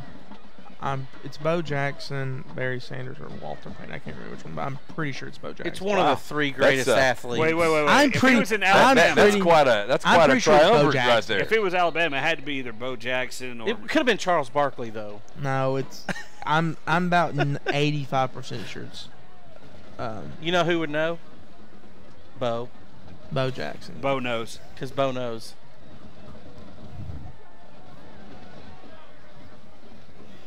Talk about one of the Dallas best- doesn't get that. Yeah. I'd get what Bo knows was. Bo is That was probably one of the that was best their athletes slogans. in the history of college football. If he had blown his quad out for the Raiders, he probably could have gone Hall of Fame for baseball and football. Kick is away on the up back down to the 25. Makes a guy miss, gets out to the 35 and goes out of bounds at the 34-yard line, and that's where the Beavers will take over. Just under 4 minutes left to go here in the first half. Dragons lead 21-6. Darren, you're a big baseball guy. I am. Imagine not only playing one sport at a level of professionalism, All-star level. but 2 sports. Can't imagine. I mean, the amount of athleticism to be In to shape be year able to round. play at that level in both sports. That's Ridiculous, right? it is completely ridiculous. Because he was the first one to play both sports in one day, right? And then Sanders did it after him. Well, I don't know if Bo played the 2 sports in one day. I know he played the 2 sports with Kansas City and the Raiders, but I think know he that did it- Deion Sanders played for that, but he played for the Falcons And and, the the Braves. Braves. But he didn't play in the Braves game. He was dressed but did not play. I think ESPN did a 30 for 30 on that. We'll have to verify that. I'm not sure. Because he took a plane or I remember. I think I saw it too. Yeah. I think that's where it came from. But yeah, it was.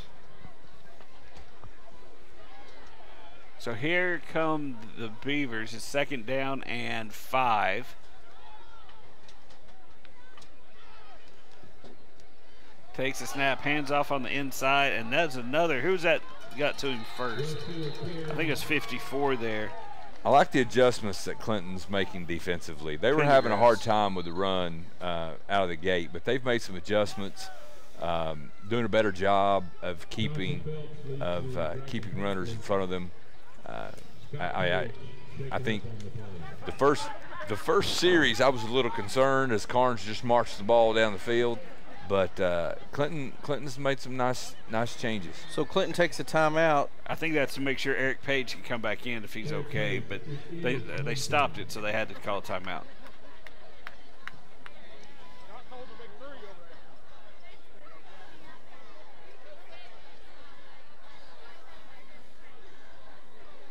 How about that? Ryan with the confirmation, doing a deep dive. So Deion Sanders did play in both NFL and a Major League Baseball game in the same day.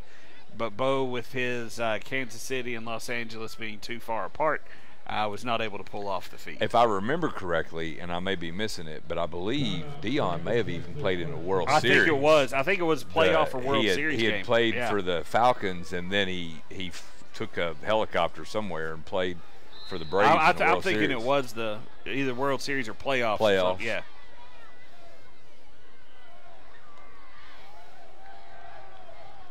Oh, he looks deep. Ball. And that's going to be Bo Wright about had the pick there. Yeah, Wright went up and tried to high spot it, but wasn't able to come down with it.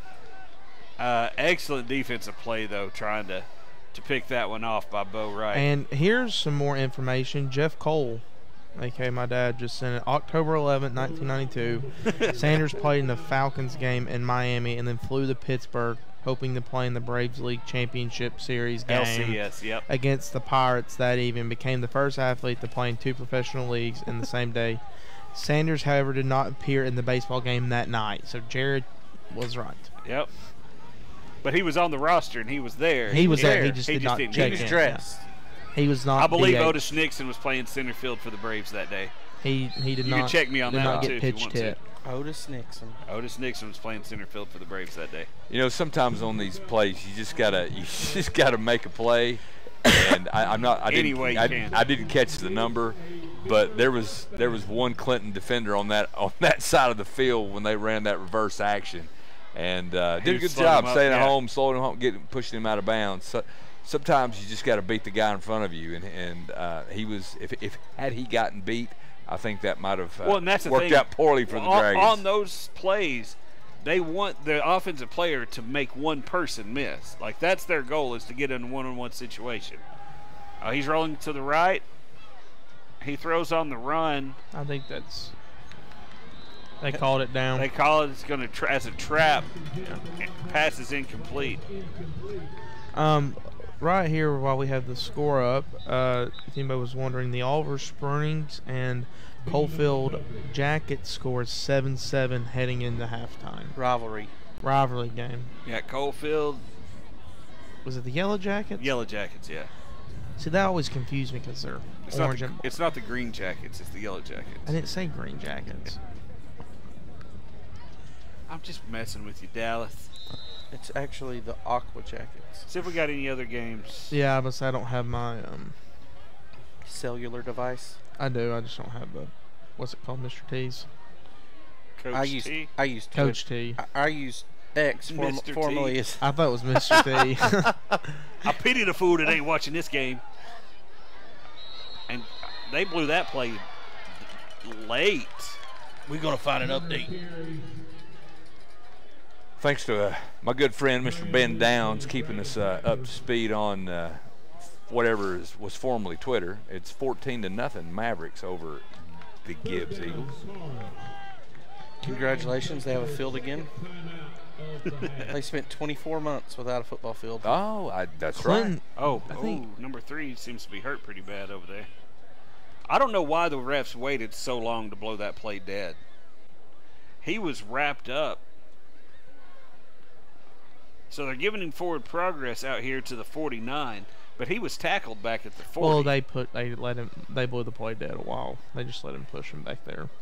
No, but they really didn't blow it dead until he was about 6 yards past, got backed up. I don't understand why it took him so long, because I was watching it. I don't know why it took him so long to blow the play dead. Hey, Ron,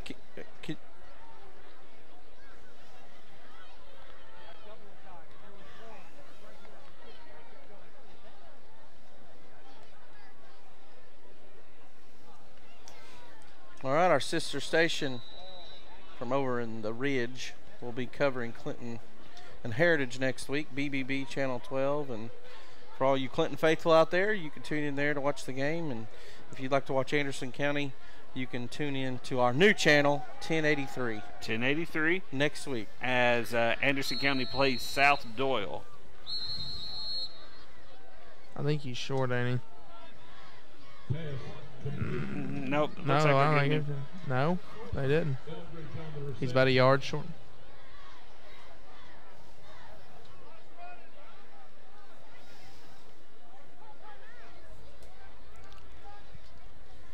So here comes looks like a 4th down here for the, is it 4th down? It is 4th down. Hey, Ryan, you could probably fill us in. Are we going to get a sideline report from Coach Keith at halftime? So at halftime, Coach Keith will be giving us a sideline report with our new sideline reporter, B.J. Caldwell. Absolutely. B.J. Caldwell, school teacher, Lake City Elementary. Oh, yeah. Mama mater. The better half. The what? Mama mater, Lake City Elementary. I graduated from more schools than just Lake City Elementary, but that's where it started. That's where it all began. I thought Lake City Elementary was the high school back whenever you were there. No. It was actually, we had it was the K middle 12. school was the Lake City High School. Yes. It was I'm just saying, like once you got K-12 out of back then. once you got out of 5th grade, you were done. It was K-12 back All right, then. so here it is. Carnes leans forward. And yeah, he's got. Did anybody watch the receiver at the top of the screen? He was just pointing. And then it started, and he just pointed. Yeah, he didn't even move. I believe Carnes picked up the 1st down on that one. Yeah, Karns is just trying to get to halftime. I think they're trying to prevent Clinton from getting the ball with a chance to score going into half. I don't know. One more time. They've still got a good shot of getting into the end zone here. If Carnes can get into the end zone and make it a 1-score game. I think they'll. Yes, that's the #1 goal, but I think they're really just hoping to keep it away from Clinton's offense. Right. They don't want any mistakes like a turnover. And that looks like it's going to be I thought he actually about caught that. Well, I think, with Karns, I'm not sure why they stopped going with the leading with the idle kid, number 45. I don't know if he's hurt. I know there was a time or two there early in the game where he kind of went to the sidelines, but they were having tons of success running him. Or even having him as a lead blocker. Like he hasn't been very involved in the 2nd quarter. Right, and I think they're having some. I think it's difficult for their offense to throw deep down the field. There's a lot of air under the ball, and that gives the defense a lot of time to react and get there. 45's in now, but I don't know why they went away from him. They're just using him as a blocker now. He scrambles to the outside, and 35 steps out of bounds. And that's a nice run there by number 16 for Karns, Carson Paul. Did he pick up the 1st? Out of bounds at the Dragon 34-yard line. 3rd down and short. It's going to be 3rd and short for the Beavers.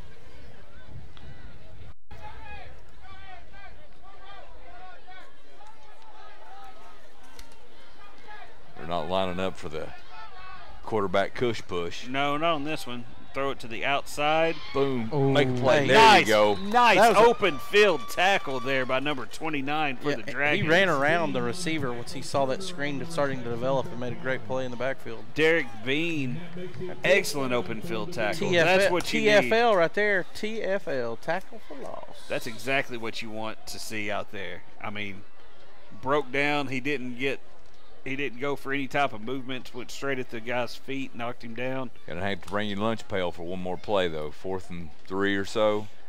And 1 minute left to go here in the half. And they're going to throw it. I think they're going to give it number 45 here. Nope. That should have been false start on the receiver. Oh, and that's going to he's be a wide first open. down. And he keeps tiptoeing, gets inside the 20 and steps out. Karns still has life in the red zone. That was First a nice down. design play there by Karns. to Oh, no, open they that up. just outside. I guess they marked him out at the 21. I thought he got inside the 20, but first down by Karns. They've got another shot here. 41.8 seconds left to go here in the first half.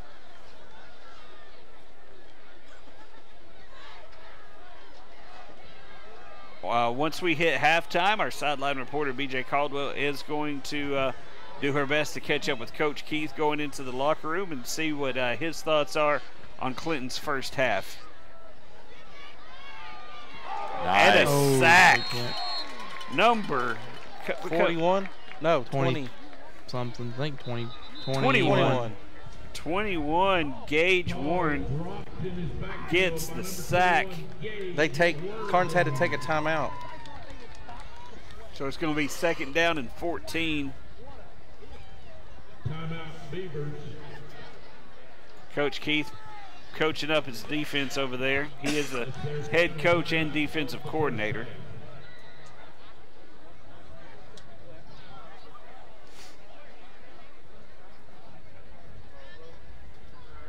So about 30 seconds left to go.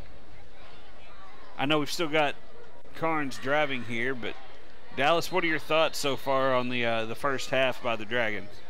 I think especially this has probably been their cleanest game. There's not been many flags. They had 2 holding calls. One of them cost them a touchdown. Yes, They were but- early. Both of those were early. But they were early. They've settled in. And then also, I think their offense is looking like where it needs to be right here, especially going into the playoffs. I think their defense needs a little bit more in the box for the run. I think their run defense is really hurting them. But besides that, Oh, 45's throwing it too. Oh, and he's got a it receiver too. deep. Oh, off his fingertips. My goodness, I That didn't could have been expect. the like play of the game. That would have been. That's the best throw they've had tonight. I felt like they needed to get Idle more involved in the game, but I didn't expect they would have him throwing the ball. Wow, and that was a good pass. You know, if he'd taken his gloves off, I think that would have been a better.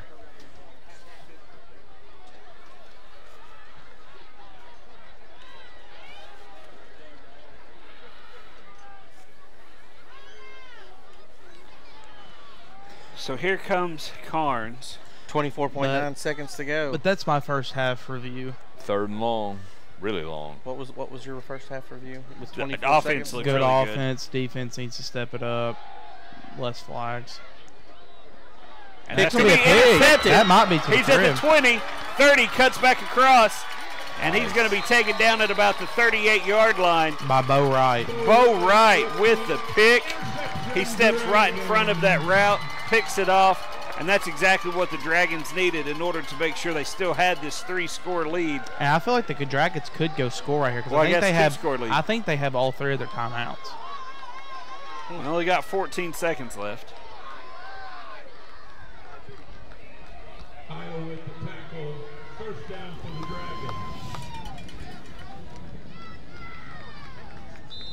Coach Hammock down there coaching them up. He's gonna score. He's gonna try to score.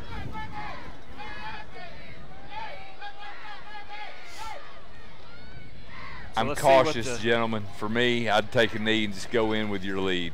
You gotta Maybe take one shot, see what you got. 14 seconds. There ain't anybody in the back. You could probably get a Backfield. couple passes out towards the sideline. Keith is scrambling around.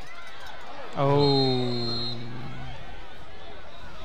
Great defensive play there by number 17 for the Beavers, Simon Tutu. If Tutu had caught that, it would have just been him and Josh Keith headed towards. He had a lot of momentum coming towards the sideline. Yeah. I don't know if he'd have been able to stop before he got out of bounds. That is true. It would have been a heck of a stopping on a dime to be able to change directions if he had been able to stay in bounds. So you're telling me you don't think he's like Alvin Kamara? Not many people are like Alvin Kamara. Okay. You'll be careful with that cut block. Oh, here he goes. He's got some room. He's dancing around. His knee went down right there. And that's going to be the end of the first half. End of first half. Your score: Dragons 21, Karns 6. Darren, what are your thoughts going into halftime? Well, I love what Clinton. I love the adjustments Clinton made defensively. They're in that first series again. The defense looked pretty porous, and they tightened things up there, and they made some adjustments. I like that. I love the way they're using Keith's athleticism, both in the run game and in the passing game. I like the way they started moving the pocket to give him a little bit more time. Karns was getting a lot of pressure initially, but I think rolling that pocket out has given him some more time. And on the whole, from what I'm seeing, player to player, person to person, I think Clinton's athleticism is starting to show a difference between the two squads at this point in the game. Yeah, and that's the key reason why I felt like that Clinton was going to probably handle business tonight. I think they have more athletes out on the field, and anybody can call plays, but it takes Jimmys and Joes to score the touchdowns. So that is true. All right, and we are going down to B.J. Caldwell with Coach Keith, and we're going to try to catch them here in just a little bit. We've got some more halftime. Hold on just a second. We're trying to figure out if we're going down. I got something saying that we were ready, and I saw her in the picture. Tell her to fake it with Coach Keith. The 2023 captains are band captain David Holt, percussion captains Ethan Clark and Keely Schultz. All right, so we're trying to. We'll wait till they tell us in our ear if they're ready or not. So right now you got the bands setting up for their performances. You will see both bands in their entirety tonight here during our halftime break. Both really good bands as well. Shout out to Mr. Bimstein at Clinton. I don't know the Karns director, but I had Mr. Bimstein as a teacher, great teacher. All right, so I think we're going to try to get Coach Keith after halftime, but real quick, I've got some, before the bands start, I do have some stats here for the first half. Dragons rushed 4 times for 12 yards. They were 7 of 11 passing for 145 yards, 2 touchdowns. They just had the 2 penalties for 20 yards. One of them was costly, cost them a touchdown, but a much cleaner game so far tonight. And for Karns, the Dragons have held them to 73 yards rushing, which is way underneath actually their season average, even if you cut it in half.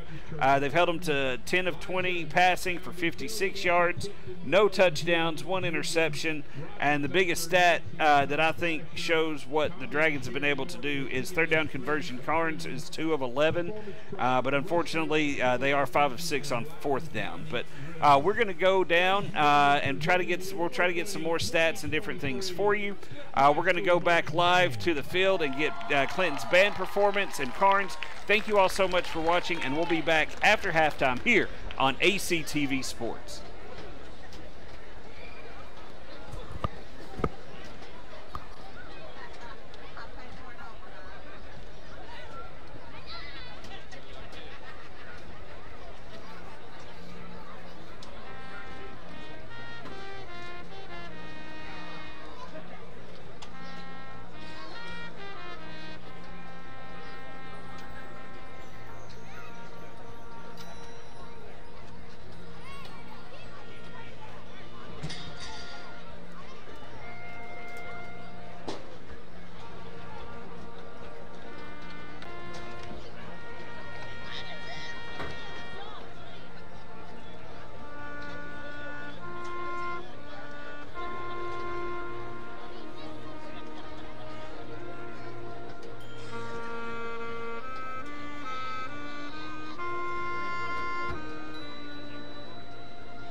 gentlemen, the Clinton High School Marching Band.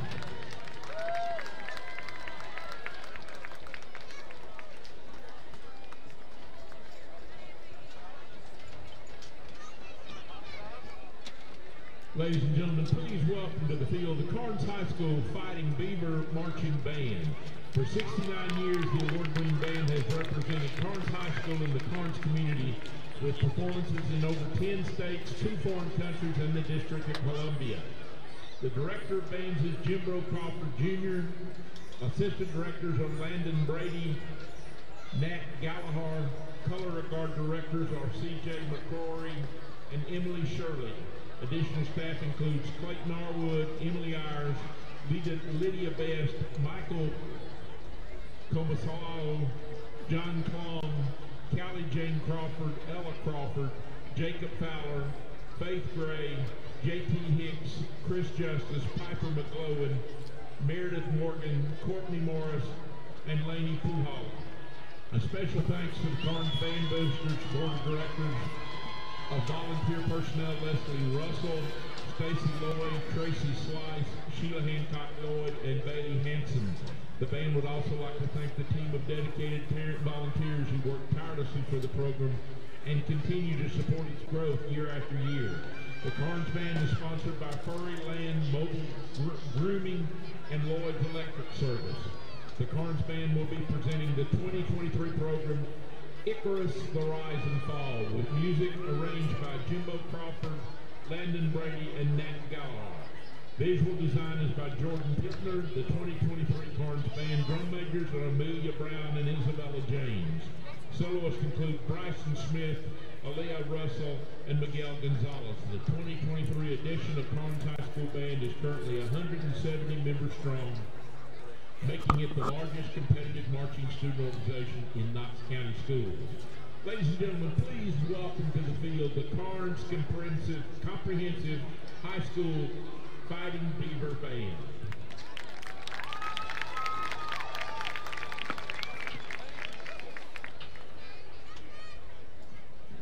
Let's go Beavers!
went into the halftime up 21-6. What did you tell your team in the locker room? That Karns is going to fight for their life, and that we're not out of the woods yet, and we need to come back and play 2 more quarters of football like we played, and we need to continue to stay hungry for this game, because this game determines our future this year. And you guys did a really great job moving the ball on offense. What was your game plan for the second half? We need to run the ball. We need to be able to run the ball. Thanks, Coach. Good luck on the second half. So much. Back to you guys in the studio. Thank you, BJ. And we are back here in the studio, and it was great to catch up there with Coach Keith after the halftime performances. 2 great bands out there. But as you can see, Coach Keith is really, I think, determined to run the football and maybe play a little bit more possession football here in the second half, and that he wants to get this victory. But he knows Karns is going to be up to the task and is going to be ready to fight to keep this going. You know, Lee, one of the things that I knew, he is an old school coach. Right. And, you know, I think he wants a balanced offense. And what they have, 12 yards? How many yards did they have in the first half? 20-something? It wasn't much. Let me go back and look real quick from the stuff that Jonathan sent me. They had 42 yards rushing in the first half and 145 receiving. They had 11 pass attempts and only 4 to 6 rushing attempts. So, yeah, you do want to be more balanced. You want to be able to keep the defense honest. You don't want them, you want them to put an extra guy in the box if you're going to throw the ball. It just helps your receivers get more open. So, yeah, you absolutely want to be more balanced whenever, you're looking at offense. I would like to say that, this being my first football broadcast, that I totally missed it, being that I said that Clinton would establish the run and then open up a pass, which actually what they've done is establish the pass, hopefully in the second half, so we can move this clock along and hang on to this lead. We can open up a run. Well, I think you could see by Coach Keith's attitude, he wasn't happy that they weren't able to run the football efficiently in the first half. And thankfully they were able to hit some big down the field plays. Josh Keith was doing a great job, looking receivers off and throwing downfield. And a couple of their big runs that they did have got called back. Keith had a big scramble to pick up a first down, and that the running play, was it a running play? It was a screen. No, it was like a screen, like pass. a 2-yard. But and that one got called back. So they haven't had a lot of penalties, but the 2 penalties that they had really ended up hurting them and killing those drives. I would love to see the offensive line from Clinton be able to open up just a sliver of holes. If they can, I think Goins can make the magic happen. Oh, absolutely. He's got the talent and everything there to be able to do that. And I think we're going to go back down to BJ. I think she's got a trivia question for us. BJ, what's going on? This trivia question comes from my good friend John Williams, and the question is, because we're celebrating some new inductees, what player played at Clinton High School in the 1970s that went on to become a 2-time All-American? That's a college 2-time All-American, correct? Yes. A college 2-time All-American, yes. I think if you spend any time as a Tennessee fan, even if you're 30-something, right, you probably already know who this is. Right. And his last name is Severs, right? I believe you're on the right track there, Jared. He was number 86, if I remember. Also know that's one of John Williams' personal favorite volunteers. Yeah, well, of course it is, because he played at Clinton. It is. It's Severs. What's his first name? I can't think of his first name. Larry Severs. Yes, it is. It's Larry Severs. Larry, yes. Very good. Thank you, BJ, and we look forward to Good Jared. job. I didn't stump you this time. No, you did get us this time, but that's one thing if you spend BJ, time. it's only because you referenced it from John Williams. That was a big indicator for me. Had you kept John's name out of it, I might have been slipped up a bit. That could be. All right, so we'll look forward to next week and see what you come up with for our trivia question next week. So. Now, Oh, here we go. Here we go. Oh, He's some got excitement. He's got down to 30. Oh, he's caught taken from behind. down. Bean again with a big return. I don't think any laundry on the field, and that's going to give Clinton excellent field position starting off here in the second half. Well, with that kind of start here in the second half, it looks like Dallas's prediction may get a little closer. Dallas Nostradamus. So let's see if Clinton comes out here and, like Coach says, and what he wants to do. See if he sticks with it and keeps and goes for the run, or if Clinton tries to get a quick score here. I think if Clinton gets a quick score here, it may put this out of reach for Karns, the way that their offense has had issues other than that first drive of the game. I'll be honest, I underestimated the adjustments that they've made on defense to kind of slow this Karns offense down, because in the first drive they ran the ball really efficiently, and then also I don't understand why Karns has gone, to Darren's point, has gone away from the run. In the first drive they were efficient. Look who they have on the defensive line for Karns, number 45. And here he goes around the corner. He's at the 10, 5, direct snap to number 11, Chauncey Phelps, and he runs it in for a Clinton touchdown. Also, just found this out, number 77, one of Clinton's offensive lines, Eric Page, is out for the rest of the game. Shoulder. I saw him go down on that play, and I saw him come out. I hadn't seen him. He's the one that got in trouble against Cleveland. First game. Again, one of those silly penalties we were talking about. Did he not have surgery last year on his leg or something? It was a year or two ago. I can't remember. Okay. It feels like it was yesterday. Because he's like 6'5". And it's good. He's about 6'4". He's not as big as Zach. But he's big now. He's a lot bigger than he was last year. Happening just like I said. They were going to dink and dunk with the pass and open up the run, right? And my predictions, it's going to look like it's going to be on the over. And I like that direct snap. Again, Coach Keith is wanting to get the running game going, and sometimes that's going to be your best option is just give it to a runner and also, let them go. Especially last time Clinton played Karns at home, 2020? No, 22. No, 21. 21. Yeah. So 21, they also had 50 points on them. So I think it looks like they're trying to recreate that. That's a good year because Karns had Sean Bishop. Well, 15 seconds into the third quarter, Clinton gets on the board for the first time in the second half, and they have extended this lead out 28-6.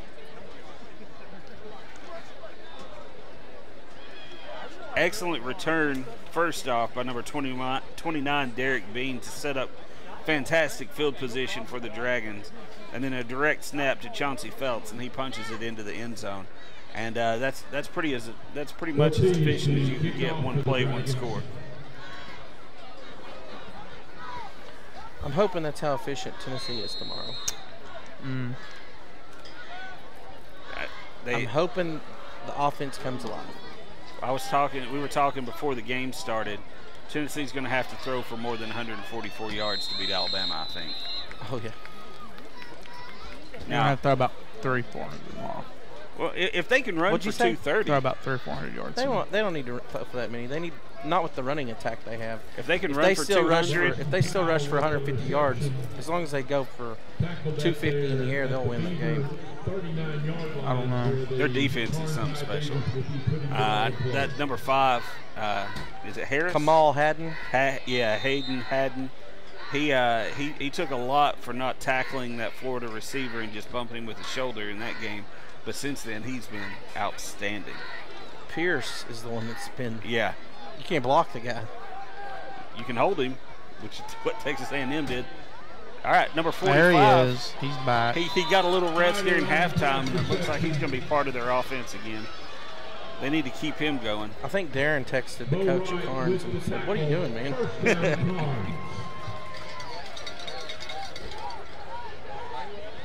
So, Lee, what's it like sitting next to a Yankees fan? I didn't want to bring that up, man. Not as bad as my Atlanta Braves losing. Well, I can't. Neither of our teams did very well this past year. No, they did not. I was at that game. I was at Game 3. in Oh, were you? No, game 2, sorry, in Atlanta. You got to see Bryce Harper hit one. I saw Bryce Harper hit one. I saw He's Austin. going to move to Knoxville. Y'all see that? Saw Austin Riley hit one, then Michael Harris catching that one off the wall and getting Running off the wall, yeah, I was there. It was awesome. Probably the best baseball game I've ever been to.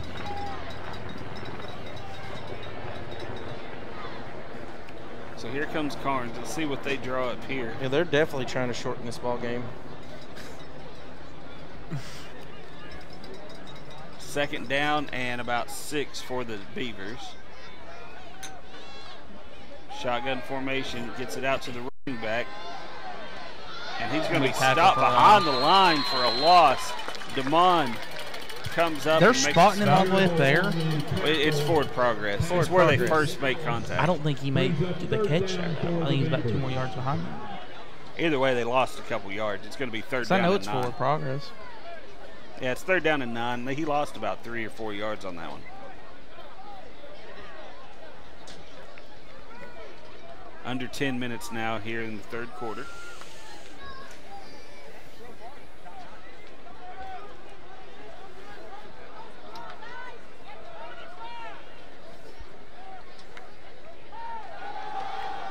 Quarterback's rolling out to the, he's trying to find somebody, and he just gets it away.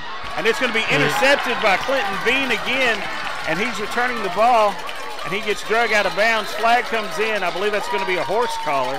That or a face mask. And they'll tack 15 more on that. I'm pretty sure he grabbed him from the. I couldn't really. It was a horse collar. I believe you're right, Lee.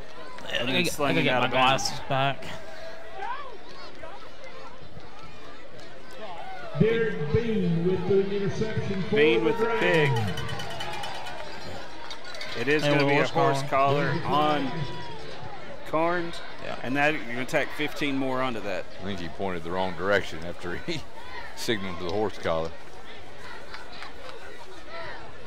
So let's see where the Dragons end up taking over. They're going to be in the red zone down to about the 16-yard line. You know, when you put pressure on people, people make bad decisions. Right. And as my dad used to say, the Karns quarterback was in a world of hurt. Yeah. And he just in a world of something. He just pitched that up there, and well, bad things happen. So I think Bean is making a case for a player of the game. Absolutely. Nice run there. And Clinton, touchdown. You know, and there's the 35. All he needs is a sliver. I mean, and that's what he got. Goins is an athletic running back. He made one guy miss right there at the line, and then he took over, ran right into the end zone. And wow, that was the hardest hit of the play. Coach Keith said that he wanted his offensive, he wanted the run efficiency, and he wanted that run game to get going. Well, 2 offensive plays, 2 touchdowns off the run game, and Dragons have really put their foot on the throat of the Beavers. Sure, and I mean, winning the turnover battle has been crucial as well. Clinton's capitalized on both those opportunities. If Clinton can continue to tackle well, let's see here. Let's look at John's keys to the game. Well, run the ball. They've done that here in the second half. 2 rushes, 2 touchdowns. Get to the quarterback. They forced that interception right there. No turnovers. It's been clean so far, and no silly penalties.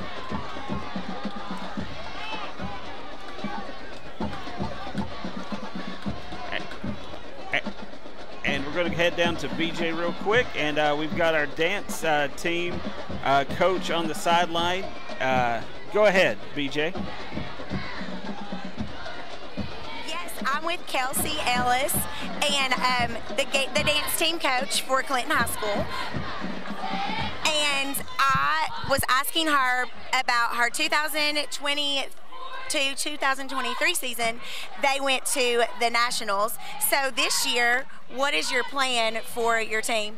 So we have we qualified at summer camp to go to regionals and nationals again this year. So we will be going to regionals on December 2nd, it's the first weekend in December, and then the girls will be going to Disney World for nationals in February. So what are you doing to prepare for nationals and for competition in December? So we had a special choreographer come out and teach the routine already. So we're practicing several days a week to get prepared for that. As we get closer to December, we're going to be adding, weekend practices and all that good stuff for the girls. So awesome. Good luck in your competitions. Thank you so much. Thank you. Back to you guys. Great. Thank you so much, BJ. And I do have to say that BJ hasn't had a nice jacket on over there on the sidelines. That's pretty nice. But and it's so exciting to see all the different aspects of these the high school teams, the dance team, cheerleading, get to talk to so many different ones, and that's why we do this, is really to highlight the work that all these high schoolers put in every single week, whether it's football, baseball, volleyball, wrestling, dance, whatever. Golf. I'll throw golf in for you. Yeah. We haven't done anything golf related yet. That's fair. I've tried. I've pushed for it. I'll go out there and commentate. Here comes. Will you also carry a camera around? What is it, 9 holes? Isn't that what you play in a regular? You get a card for a spectator. You what? You get a card as a spectator now.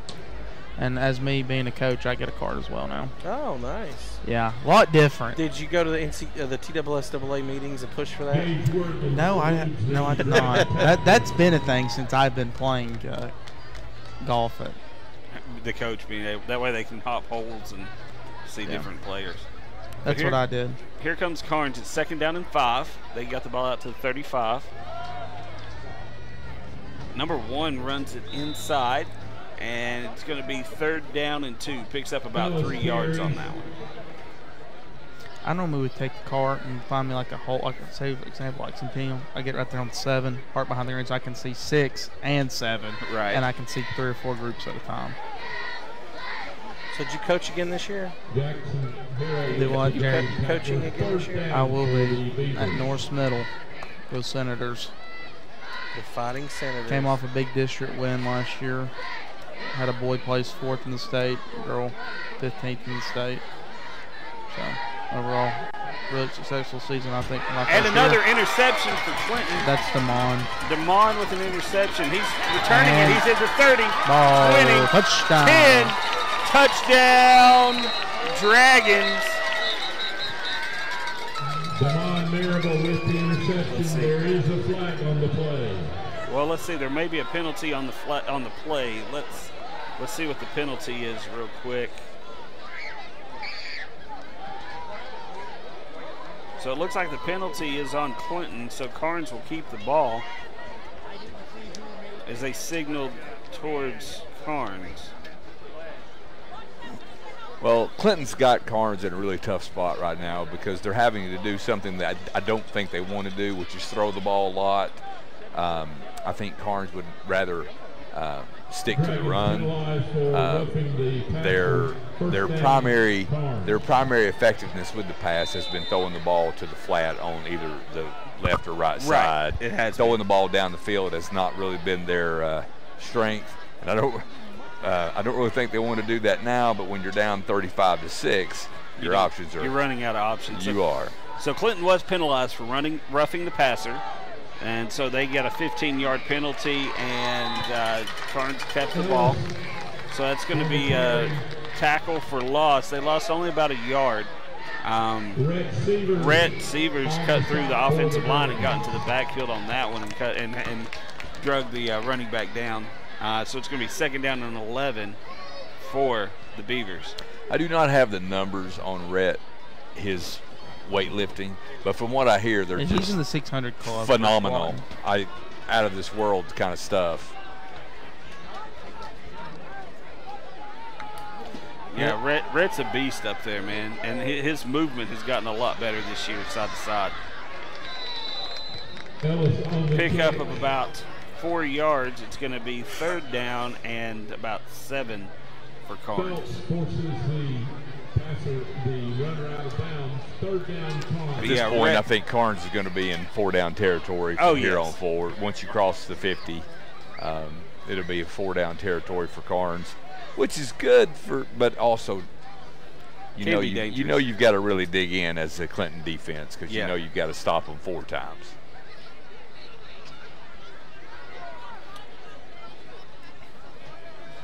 This offense has been able to put some points on the board tonight for Clinton, but one of Sleepy's keys to the game is penalties.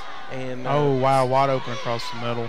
so far they've had two penalties that have taken 14 points off the board. Eldridge on the pass reception. So our prediction would have been really wrong, Dallas. Bo Wright Yeah, on the do I? stop. Our First prediction down would have been ball. really wrong Yeah. if they had those 14 extra points.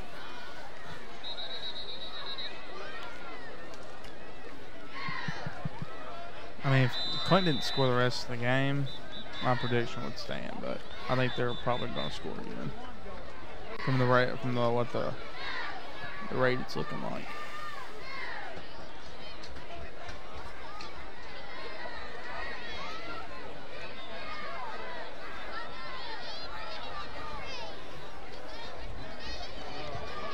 Dead ball, unsportsmanlike conduct call against the Dragons.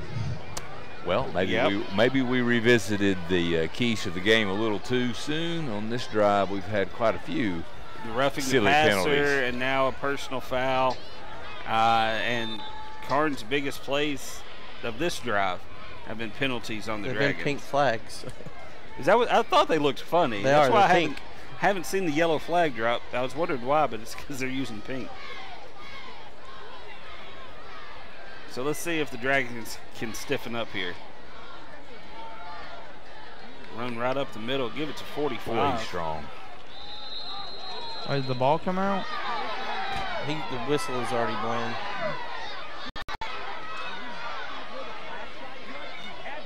Things are getting a little chippy between the two teams. Idle on the carry. There's some finger pointing and jaw jacking after plays. It's a great way to put it, Darren. It's going to be second down for the Beavers. As Coach Spurrier would say, it's a little early for talking season, ain't it? Boy, it is.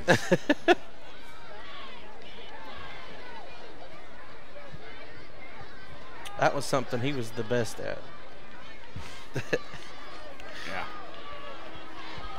Got to give credit where credit is due, you know?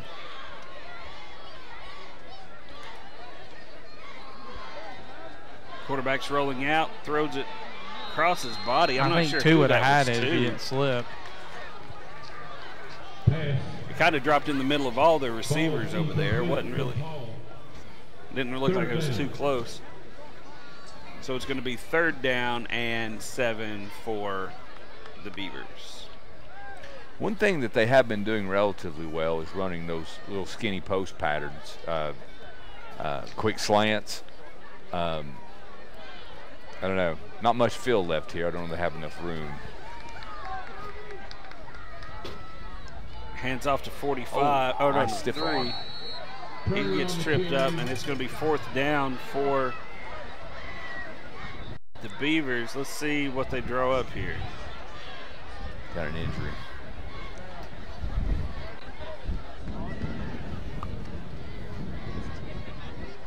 Didn't catch What? that number. Yeah, injury on the field. We did get some information from BJ that scoring, that run play for Clinton, it's known as heavy. They don't put the quarterback on the field, and then they just run it to the side that they have overloaded. And this time it was by, I think it was number 11, Chauncey Phelps. He's the one that ran that one in. Checking up on the play. And according to our sideline reporter, it is getting chippy down there. There's a lot of talking and stuff going on. And the fans are really getting into this game and from the Clinton sideline. And what a fun atmosphere. And I appreciate everybody watching. If you get the opportunity to go down and catch high school sports live, and that was Phelps as he jogs off the field, number 11. Go down and support these players. Go down there if you're able, and there's nothing like this the high school atmosphere. These kids play for the love of the game, and it's so much fun to watch. And I love high school sports.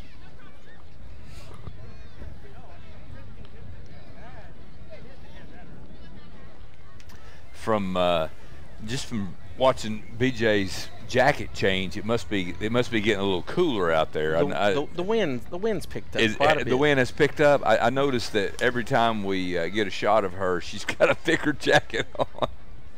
I went and played some golf this morning, and about 12 o'clock when we got done, the wind started picking up pretty heavily. So here we go. Karns going to try to punch it in here. And nice play. Nice play. That tight end or the fullback out of the backfield, number 45 for Karns. Jared, what was his name? Idle? Idle. Yeah, Alex Idle. And he's just a junior.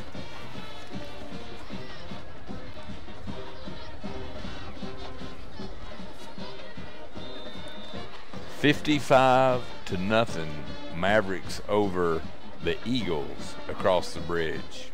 At halftime. And Clinton just stopped them on the 2-point conversion. I think it was number 0.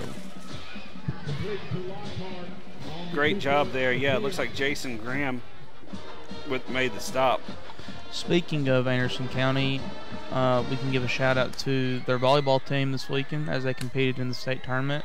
Yep. Finished a little short, but made it to the Final Four. So big congratulations to them and all the hard work they put in this season. Well, Clinton made it to the state. No, didn't they? Or they made the regions. They won the districts. Won the district and then lost in the regions. Okay, yeah. I knew they made it a pretty good way as well. Yeah.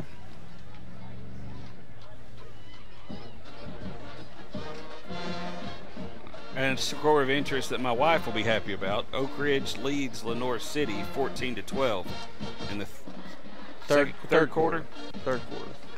Most of these games have moved into the third or even the fourth quarter for the Bobcats and Yellow Jackets game that we've got on the second screen in here.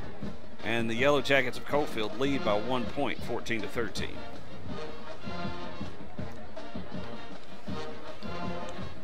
And Bearden is leading Morristown West 17-14. Closer than some may have thought. Yeah, absolutely. That's about 2 touchdowns closer than I thought.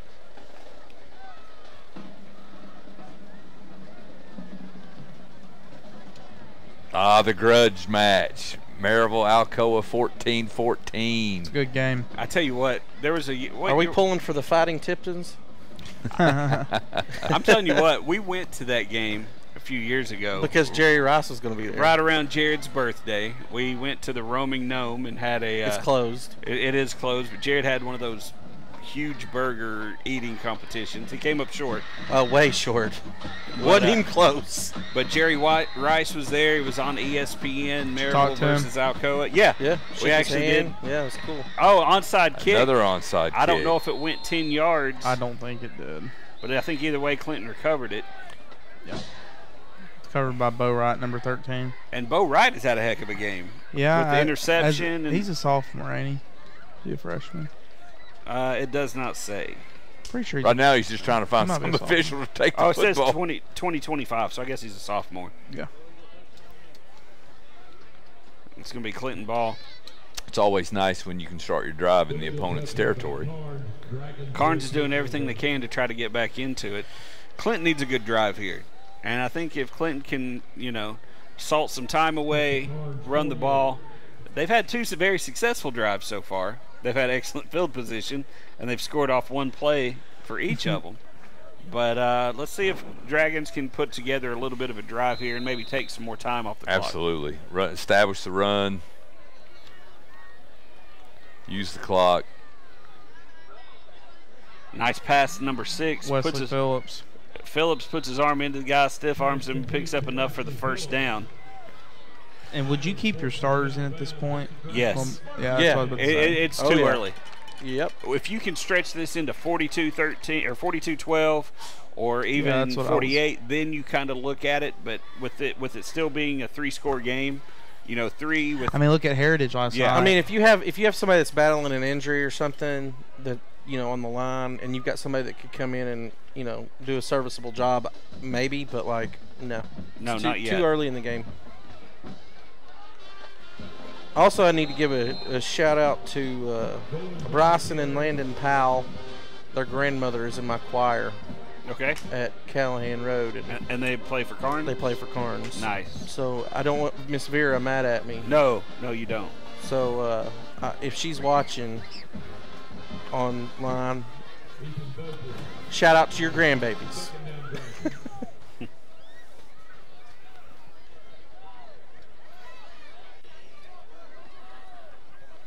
Got a blitz. Comes with the corner. And 6 is wide open, but they give it off. The nice run. He's making a couple Plastic guys man. miss. Yak yards. And he's Plastic still going. man. Turns the corner, and he gets into the end zone. Another touchdown for Clinton. Number 9, Goins, gets into the end zone, makes about 7 guys miss on his way to the orange area down there, and fantastic run after catch. He has some juke moves. He shimmies and shakes like he plans to go to the end zone every time he touches it. And pretty close. He's had a fantastic game.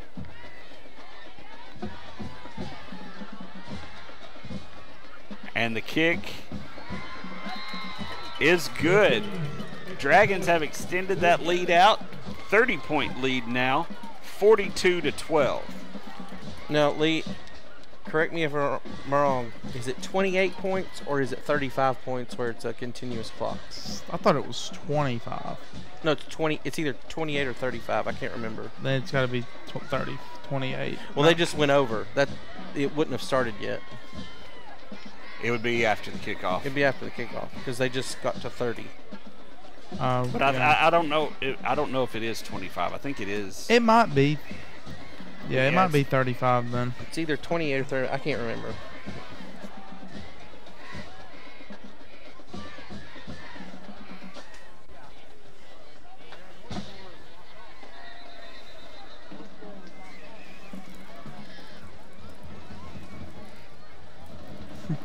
So here comes the Dragon. Here come the Dragons to kick the ball off with a 30-point lead.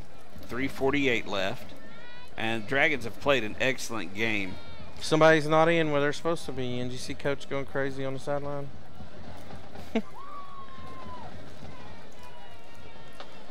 Look at that kicking tee.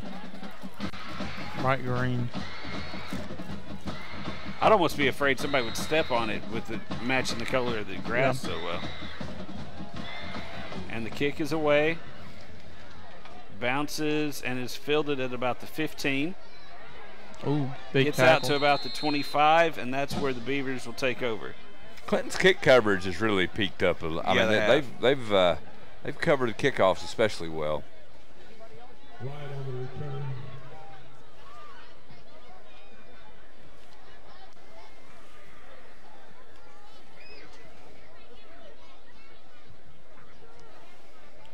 Oh, So it was right in between. They changed it then. 30 or more. So with the Dragons having a 30-point lead, as long as they maintain this 30-point lead, the clock will run. Listen, my good friend Catherine Price just texted me, let me know it was 30. She's always on top of this stuff.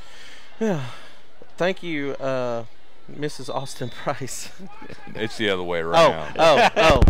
Gotcha. He's Mr. Catherine's office is at my school, so for us, absolutely. It's the other way around. She is wonderful. She is. I'm just kidding. He's Mr. Catherine. You know, Price. if he didn't work every Friday night, we should have, or Thursday night, we should have him come on here sometime.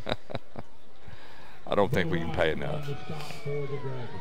Catherine, she gets him out at Grand Oaks all the time. Surely we can get him to Clinton.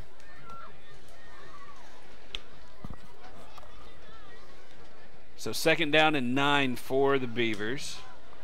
Dragons trying to keep this defense. I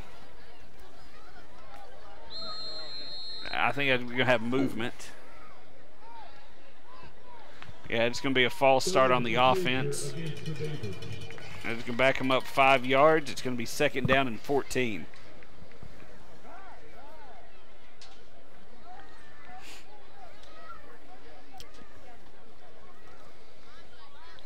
If I'm not mistaken, that might be Karns' first penalty of the game. I'm pretty sure. I'd be interested to know if they changed the number, because I think it was. It used to be a little bit. I can't remember, but I think it. To Brian's point in our headset, I think it changed. It must have changed last year. Run forward, picks up a few yards. And I got a text from Marcus Bullock, who sent me the football regulation, all the rules for TSSAA. I appreciate it, Marcus. And he does confirm 30 points. So we're getting it from everybody. I trust Catherine. If she says 30, absolutely. 30 is the number. I got you, but I just got one from Marcus too. So we got a lot of people watching that's helping out. You know, this is a community television station.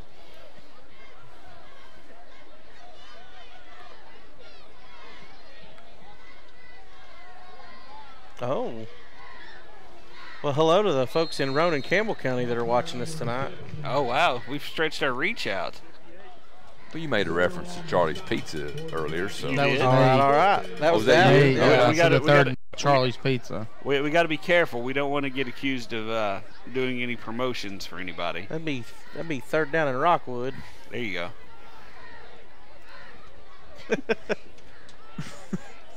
So it's going to be 4th and 8 for the Beavers. It looks like they're going to take a timeout. Or no, it's going to be end of the third. So at the end of the third quarter, Clinton, their offense has come alive here in the third quarter, had scored 21 points. They lead by 30, 42-12. We're going to go down and catch up a little bit with our sideline reporter, BJ Caldwell, and just kind of get some of her thoughts here in the game. And BJ, how is everything going down there? How's the sideline? Or Clinton seems to be really into it. Give us a little bit of what's going on down there. Yes, the fans are definitely into it. We had several fans that thought that there should have been a penalty on that last drive, which got them very fired up, to say the least, and definitely ignited the sideline. Absolutely, and I mean, the penalty. Karns just got called for a false start.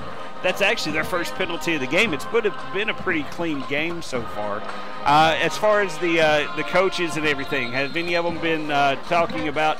Have you heard anything about the running game? I know Coach Keith said that was something they were going to focus on here in the second half, and they've been very successful. They have been, and they're also, that's how I knew about the trick play, that they came in and went without the quarterback as a play for them to score. That punt takes which was a nice, very successful. It was. Takes a big Karns bounce. They picked it up. Can we go back to the other screen? And he's returning it. He's at the 30, Wow, 20, touchdown. 10, 5, touchdown, Dragons. Let's see if no penalty flags thrown. They didn't call him down. Right.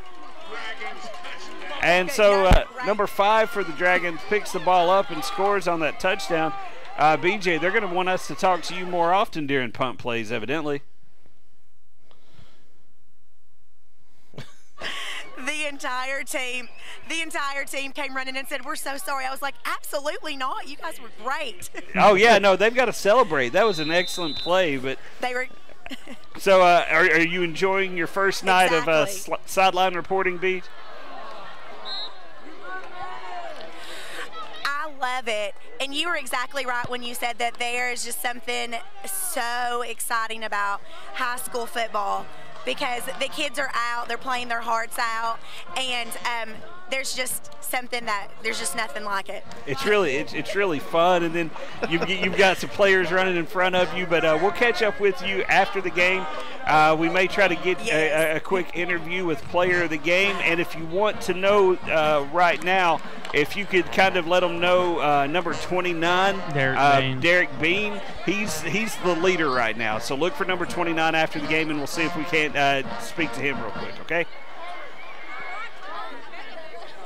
Okay, I will do that. All right, thank you, BJ, and we really appreciate her being out there tonight, and adding that to our to our broadcast. It's really helped having somebody down there on the field, and she's done a fantastic job with it. So we got to take our hat off to Ryan for making that happen. There was a lot of technological things that had to happen to be able to have her down on the field, and Ryan did a good job making that happen for us. And the extra point was blocked, but so it should be 48. Yeah, it's actually, I believe so. Because it was 42. Yeah, it's and here comes Karns with a nice return. On the return. And the clock is going to continue to run. Guys, I did tell BJ, number 29, that so far tonight, Bean, does anybody have any problems with that being our player of the game so far? I kind of spoke. But him or Jawan? Yeah, Jawan would be right there. Jawan would be the offensive player of the game, and Bean would be special teams and defense. I mean, there's 11 minutes to go. Exactly 11 minutes because the clock is running. So, I don't know if we're going to be able to get, both of them, but number 9 and number 29, Bean and Goins, probably going to be our co-players of the game because they both made some fantastic plays. And Clinton did score a touchdown on that. It was at 42-12. After that, it should be 48-12. So the score on the screen might be just a little off, but it is 48-12 Clinton. So here come the Beavers. Handoff inside. Big tackle right there. Number 78 cuts through and takes down. Excellent play in the backfield there by Jermaine Blair. He's a junior, cut through there and made a big stop behind the line. Well, somebody did that wrong at Clinton. We just had it heard in from our source that it says 48. Mm-hmm. Okay. I was going to say somebody that wasn't paying attention. That's all right. Like I said, big community. My wife accuses me of that all the time. You can see that's the 8. It's just the burnt out bulb. They've not changed it. Yeah, that's what it is. We'll get Nate Martin. Thank you. Nate Stecker's your assistant principal. We'll give him a shout out tonight as well. Sure. I got my Nates mixed up. And so just to double check, 29 had the interception and a kickoff return or a punt return for a touchdown, right? All right. He came up short. He was on like the 20, 29 to. Oh, okay. No, the interception wasn't a touchdown, but the interception was a touchdown. Okay. The punt was, and then he scored a touchdown, I thought, or caught a long ball.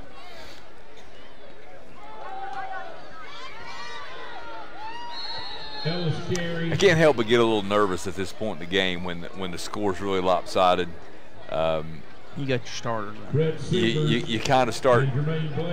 If you're one team, you kind of grow tired of getting kicked in the teeth a little bit, and when you're the one doing the kicking, it's easy to get overly excited. I kind of want these clocks to speed up a little bit, and let's just get it done. Yeah, I can imagine that they at least got to be considering taking out like Rhett and some of these guys, taking them out, getting some young guys in, give them an opportunity to play. They're reached that point in this game where that needs to happen, in my opinion. Deep ball. Oh, fell down. They're not going to call it. They're not going to call it. He's wanting to call. He pushed off a little bit. Did he just do the shush sign to the crowd? Yeah, you're down. You're down 48-12, bro. Why are you? You're down 36 points. Why are you making any So symbols? that drives me nuts. Like, I get it if you want to talk a little trash. Right. If you're up, but you're getting. Or if it's a tight game and you make a big play, I get it. You're like down. Darren says, you're getting your teeth kicked in. Right. If you're down 36, don't get up and do that. That makes no sense to me. Yeah. You're quieting the crowd down whenever you're up by you're down by 36 points. Also, if anybody was interested, the Coltfield Yellow Jackets and Oak Ridge Bobcats are in a close one. It's 20-13. I don't think Yellow that's Jackets. I think it's Oakdale. Is it not Oliver Springs? Oliver Springs. That's what I said, didn't I? You said Oak Ridge. Well, sorry, it meant Oliver Springs. My bad. Same direction. They're up. Colfield's up 20-13 with 2 minutes and 30 seconds left in the fourth. Marcus Bullock, a tremendous graduate from. And yours truly, Ron Sutton. Ron Sutton graduated from there too? Yeah, ain't that right, Ron? Both graduated from Oliver Springs? Yeah. The Oliver Springs graduates here in Anderson County. Class of 01. Was it 01? The same year I graduated. Wasn't born yet. Shut up, nice Dallas. Shut up, I told you he was born during the Bush administration. I meant the second one. Nice run there by Kareem Ellis. Yeah, it was. Jumping He gets over down to the 5. It'll be first and goal for the Beavers.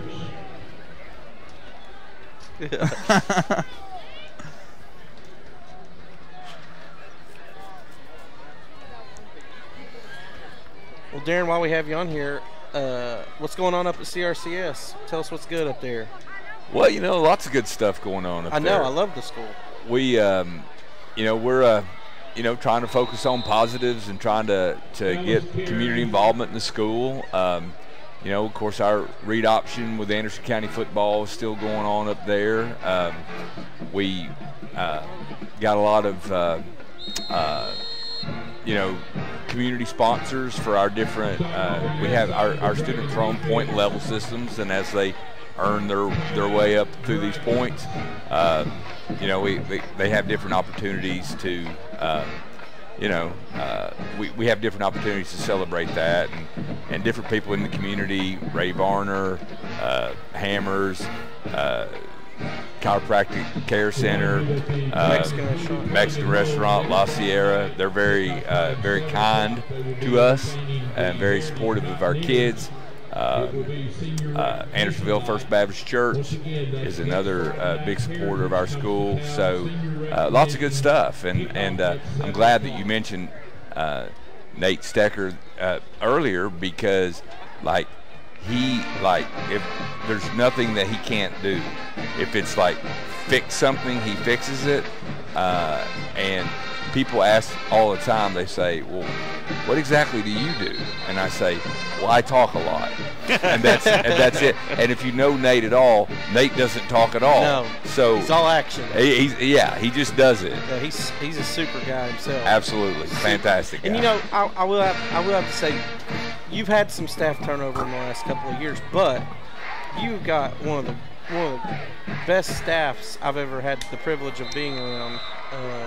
From my time when I worked with the school system all the way through with the chamber, I've got to know several of your folks, and you have a wonderful staff that works with you there. Absolutely, they're great. Our staff, they care about our kids, and I mean that's the most important thing. And I will tell you, as long as I think people are starting to catch on to the fact that it's really them carrying me, and the staff and Nate and they're just great people. We have well, my dad said that for years. 100%. And our support staff with our custodial, we had a custodial appreciation day today. John. Oh, absolutely. John Fowl, he is the man, no doubt.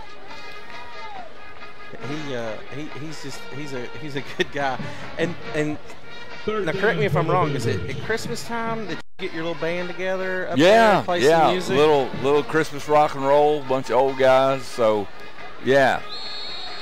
So that's coming up. It's around the corner. You practicing? Not yet, but we will. Do you play the triangle or woodblock? Woodblock. Yeah. Carnes punches that in from on third down and goal from the 2. They punch it into the end zone. And it is right at a 30-point game right here, 48-18. If they knock this extra point through, then it goes back to a standard clock because it will be under 30 points. So let's see if they are able to boot this one through. And the kick is up. And it is no good. So the clock will continue to run as it is a 30-point lead still for the Dragons. And I think we're all appreciative of that young man for missing that PAT. Yeah. He may not be happy about it, but we are. We So are. this just in, we have a new MVP. He'll be Karns kicker number 2. Evidently, he's a golfer. Plays golf with Dallas on an occasion. Yeah, beat Dallas I've by not 10 played strokes. with him in 3 years. Yeah, Dallas. So. He got beat. Dallas beat him by, he beat Dallas by 10 strokes. I don't believe that. I know that didn't happen.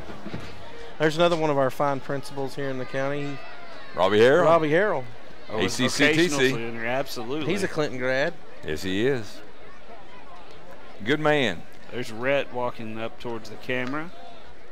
I'll tell you, Robbie does, you mentioned my school, and I'll just tell you, Robbie does a lot with our students to make sure that they get an opportunity to, a lot of our kids are looking at vocational certification, and Robbie does a great job and his staff of making sure that our kids have access to their program.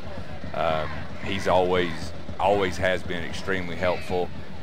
He and Nathan Wade, the assistant principal, and the staff down there do a great job working with CRCS. Always been super supportive. Now, did you ever have a school resource officer, Massengill, at your place? I did. Yeah, and today was his last day. Oh, yeah? Did you know that? I did not. So he's accepted a job with the state, going to be working with school resource officers in one region of the state. And Andersonville, where he's currently at, they do a celebration for him. Oh, that's good. So I want to give him a shout out and thank him for his service to our students. He's been with the school resource officers for quite a long time. Yeah. But he's moving on to some bigger and better things, and hopefully help some other. Here comes another onside kick. What gave that away? He laid the ball down sideways. Oh, okay.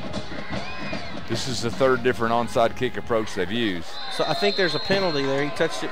No, he touched it. Yeah, It's fine. we Okay, received never it. mind. Yeah, it's fine. So if they touch it. Exactly. So Bo Wright recovers the onside kick again. I believe he's recovered 2 of the 3.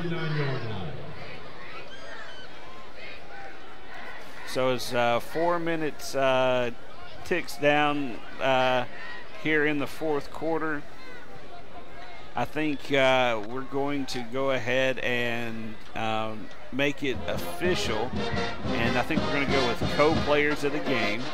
Wait, we haven't taken a vote. Okay. All right. We haven't taken a vote. All right. Dallas, who's your player of the game? I'm gonna have to go Juwan. He's just Juwan Goins? Yeah, number 9. I mean, he's ran the ball well. He's caught the ball well, and he's really fought for his touchdown. What has he got, 2? Yes, he does.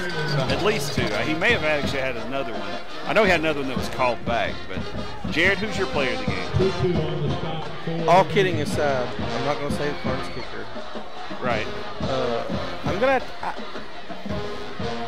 I mean, it was hard to say. So if his touchdown hadn't gotten called back, I would probably agree with Dallas. Hands down, I agree. But because it didn't count, I'm going to go with Bean. Bean? Yeah. Darren? Yeah, it's a tough call. I mean, I'm really enamored by Goins' play. I think, like I said, if the line can give him a sliver, I mean but I think I'll have to go with Bean as well. All right, and so to make it 2-2, so I'm right. I'm going to go with Goins. So it is a split.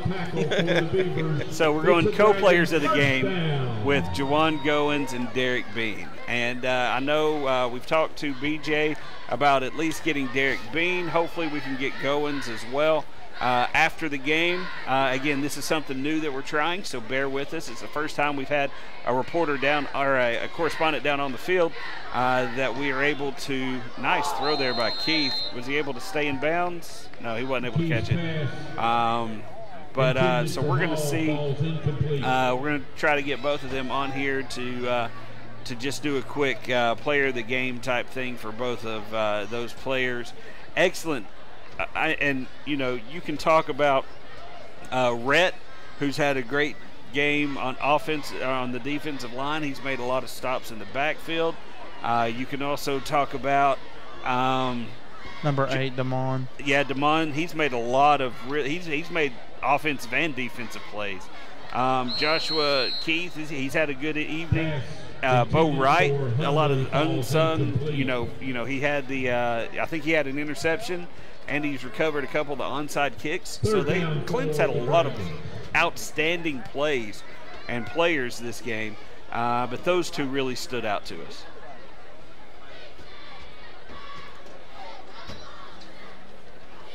About a minute left in the game. See what Clinton's been throwing it quite a bit as we Yeah, it draw looks to like the they have end. a new quarterback in. Is that number 5? Josh is number. Oh. Yeah.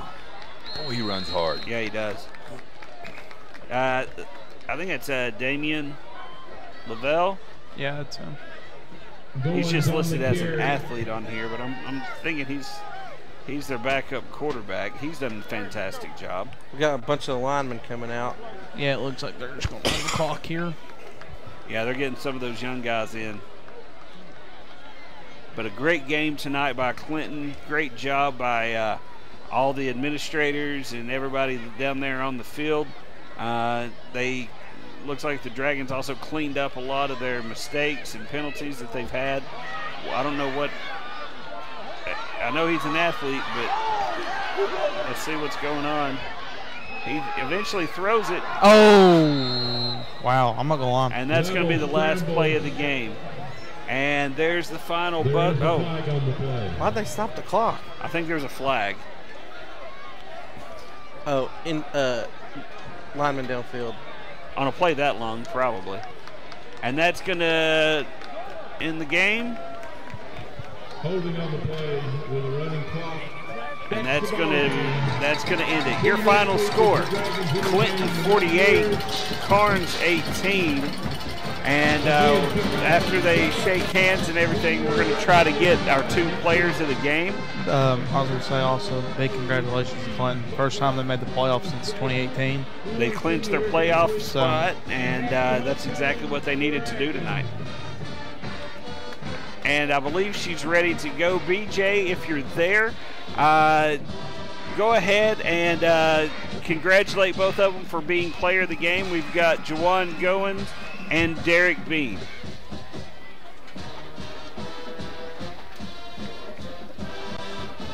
Both of us at the same time? Yep. Go ahead. Yes. He's going to go shake hands very quickly. No, that's fine. He's going to go shake hands. And Jawan and Bean will both be back. Hey, BJ, It's good to show sportsmanship. Absolutely. Just curious, isn't live television just a blast? You never know what you're going to get. You never do, and you don't know when you're going to have camera issues either. Hey, one thing I did want to ask you was... It's been a really fun learning curve today. I'm sure. Hey, I wanted to ask you, we've noticed that as the game has gone on, your clothing has kept, there's been another layer and another layer and another layer. How many layers are you up to now? Just 3. Just 3. Okay. This coat's pretty warm. Is it? That's fantastic. Thanks to ACTV. There you go. And I love the mic. The mic even has Yes. our logo and everything on it. So, but what a game by Clinton. They absolutely, especially in the second half in that third quarter, they came out on 3 drives, scored 21 points, and really put this game away. From where you're at, what did you see going on? What was the difference between the halves?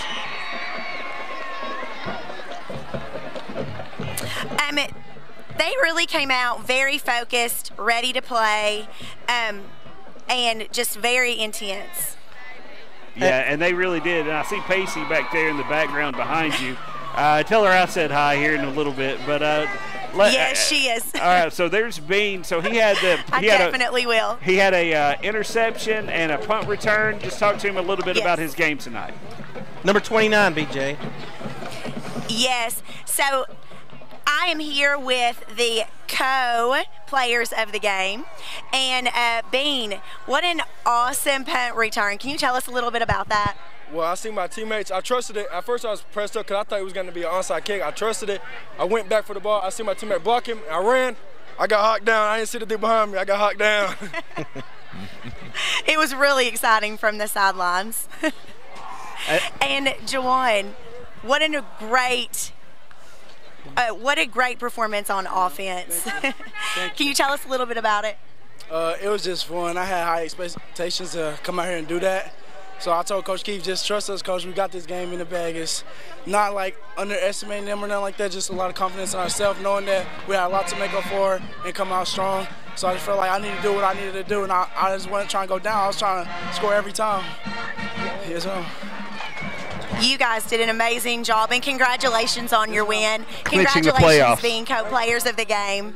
Thank you so much. Hey, Yes. BJ, it looks like you got Coach Keith with you. Coach, Ask about his clinching the playoffs. I do. So tell us about clinching the playoffs.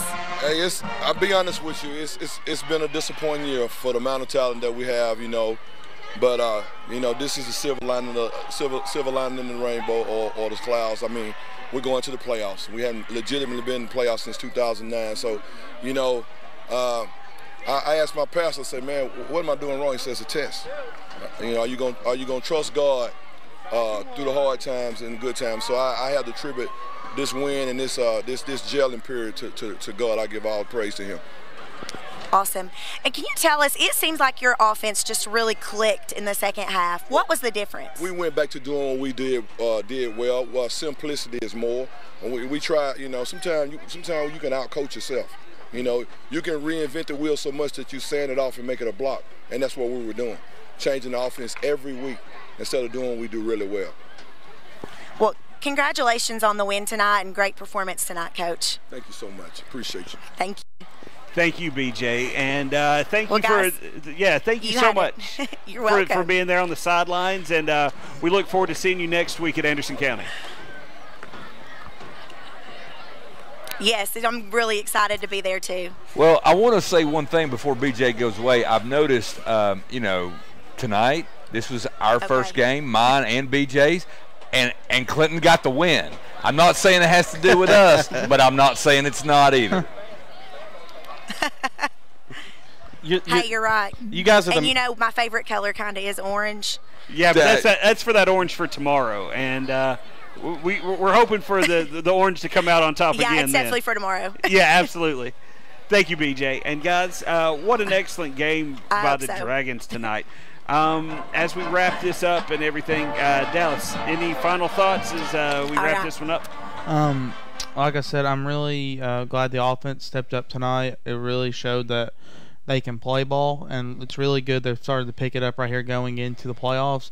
I think their defense needs a little work besides that great win, and congratulations to them for going to the playoffs for the first time since 2018. And they've got a few games left to really pad on to their season. We got one more regular season game left. Okay, yeah. What you got, Jared? Well, once you make it to the playoffs, everything else that happened before then doesn't matter. Right. It's like it's a second season. Yeah, you wipe the slate and clean. I know that's cliche, but it's so true.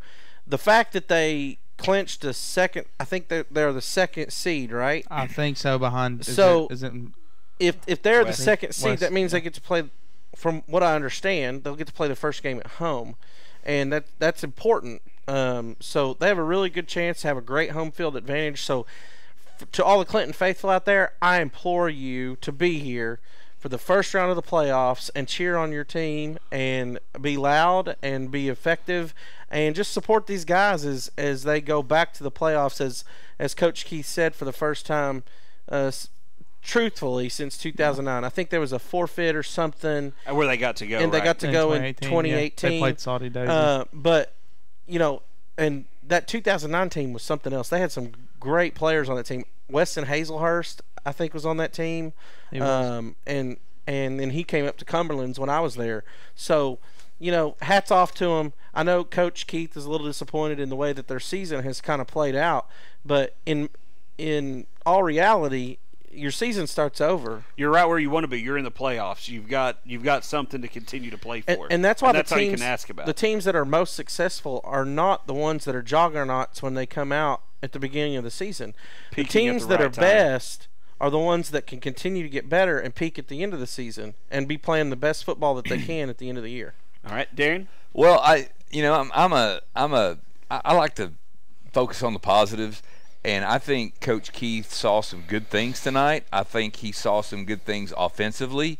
Like I said, I like what they did when they were moving the pocket. I like what the quarterback was able to do. I love Goins as a running back. I know he's kind of an athlete, and they move him around. But I think if you can, if he just gets a little bit of light, if the line could just give him a little bit of light, he's got a lot of athleticism, speed, strength, and then I think their kicking game improved, their defensive approach improved as the game went along. I think there's a lot of positives to build off this win, and winning can be contagious. Success can be contagious. And I think tonight could be a really good springboard for Clinton for both of those things. Absolutely. And speaking of their defense, other than that first drive of the game where Karns really just pushed them around and did what they wanted to all the way down the field into the end zone, after that one drive, Clinton's defense played lights out. I agree. They had interceptions. They had one called back because of roughing the passer, or they would have had like 3 or 4 interceptions. Tonight I still think they had 2. But I'm telling you, their defense was at a different level than what I've seen in the past few games. Yeah. And that's when you get to playoff time, you've got to have that defense. Their offense is going to be there. They've got the skill position players to be successful, but their defense has to be able to shut down that offense and get them off the field for them to be successful in the playoffs. So I think Clinton, they really tonight really locked down that position, but also they made other teams, I know they were playing Karns, but they made other teams have to say, oh, we've got a plan for Clinton, especially if their defense plays the way that they did tonight. So I wish we knew how many rushing yards they had in the second half, because they definitely ran the ball better in the second half. Jonathan had an issue with his computer. He wasn't able to keep it going. He knows what happened. He's going to fix it, and we're going to be able to get instant I'm sure BJ will have it fixed by next week. Absolutely. But, guys, thank you all so much. Darren, welcome to the team. Absolutely. So glad that you're part of us. BJ, you did a fantastic job out there tonight. For all the regulars, for Jared, for Dallas, for Ryan in the booth, Andy, and all the camera operators and everybody up there, Sam, and everybody, thank you all so much for watching. We will be back next week. And a big go Vols. Go Vols for tomorrow. Absolutely beat Bama. I can't say too much or I might get kicked off of here because there's not much I can say nice about Bama. But for everybody, thank you all so much. We will be at Anderson County next week, October 29th. Live football action once again. And, just tune in, watch us, or better yet, go to the field. Watch them live. But thank you all so much for watching, and we'll see you all next week. Good night, everybody.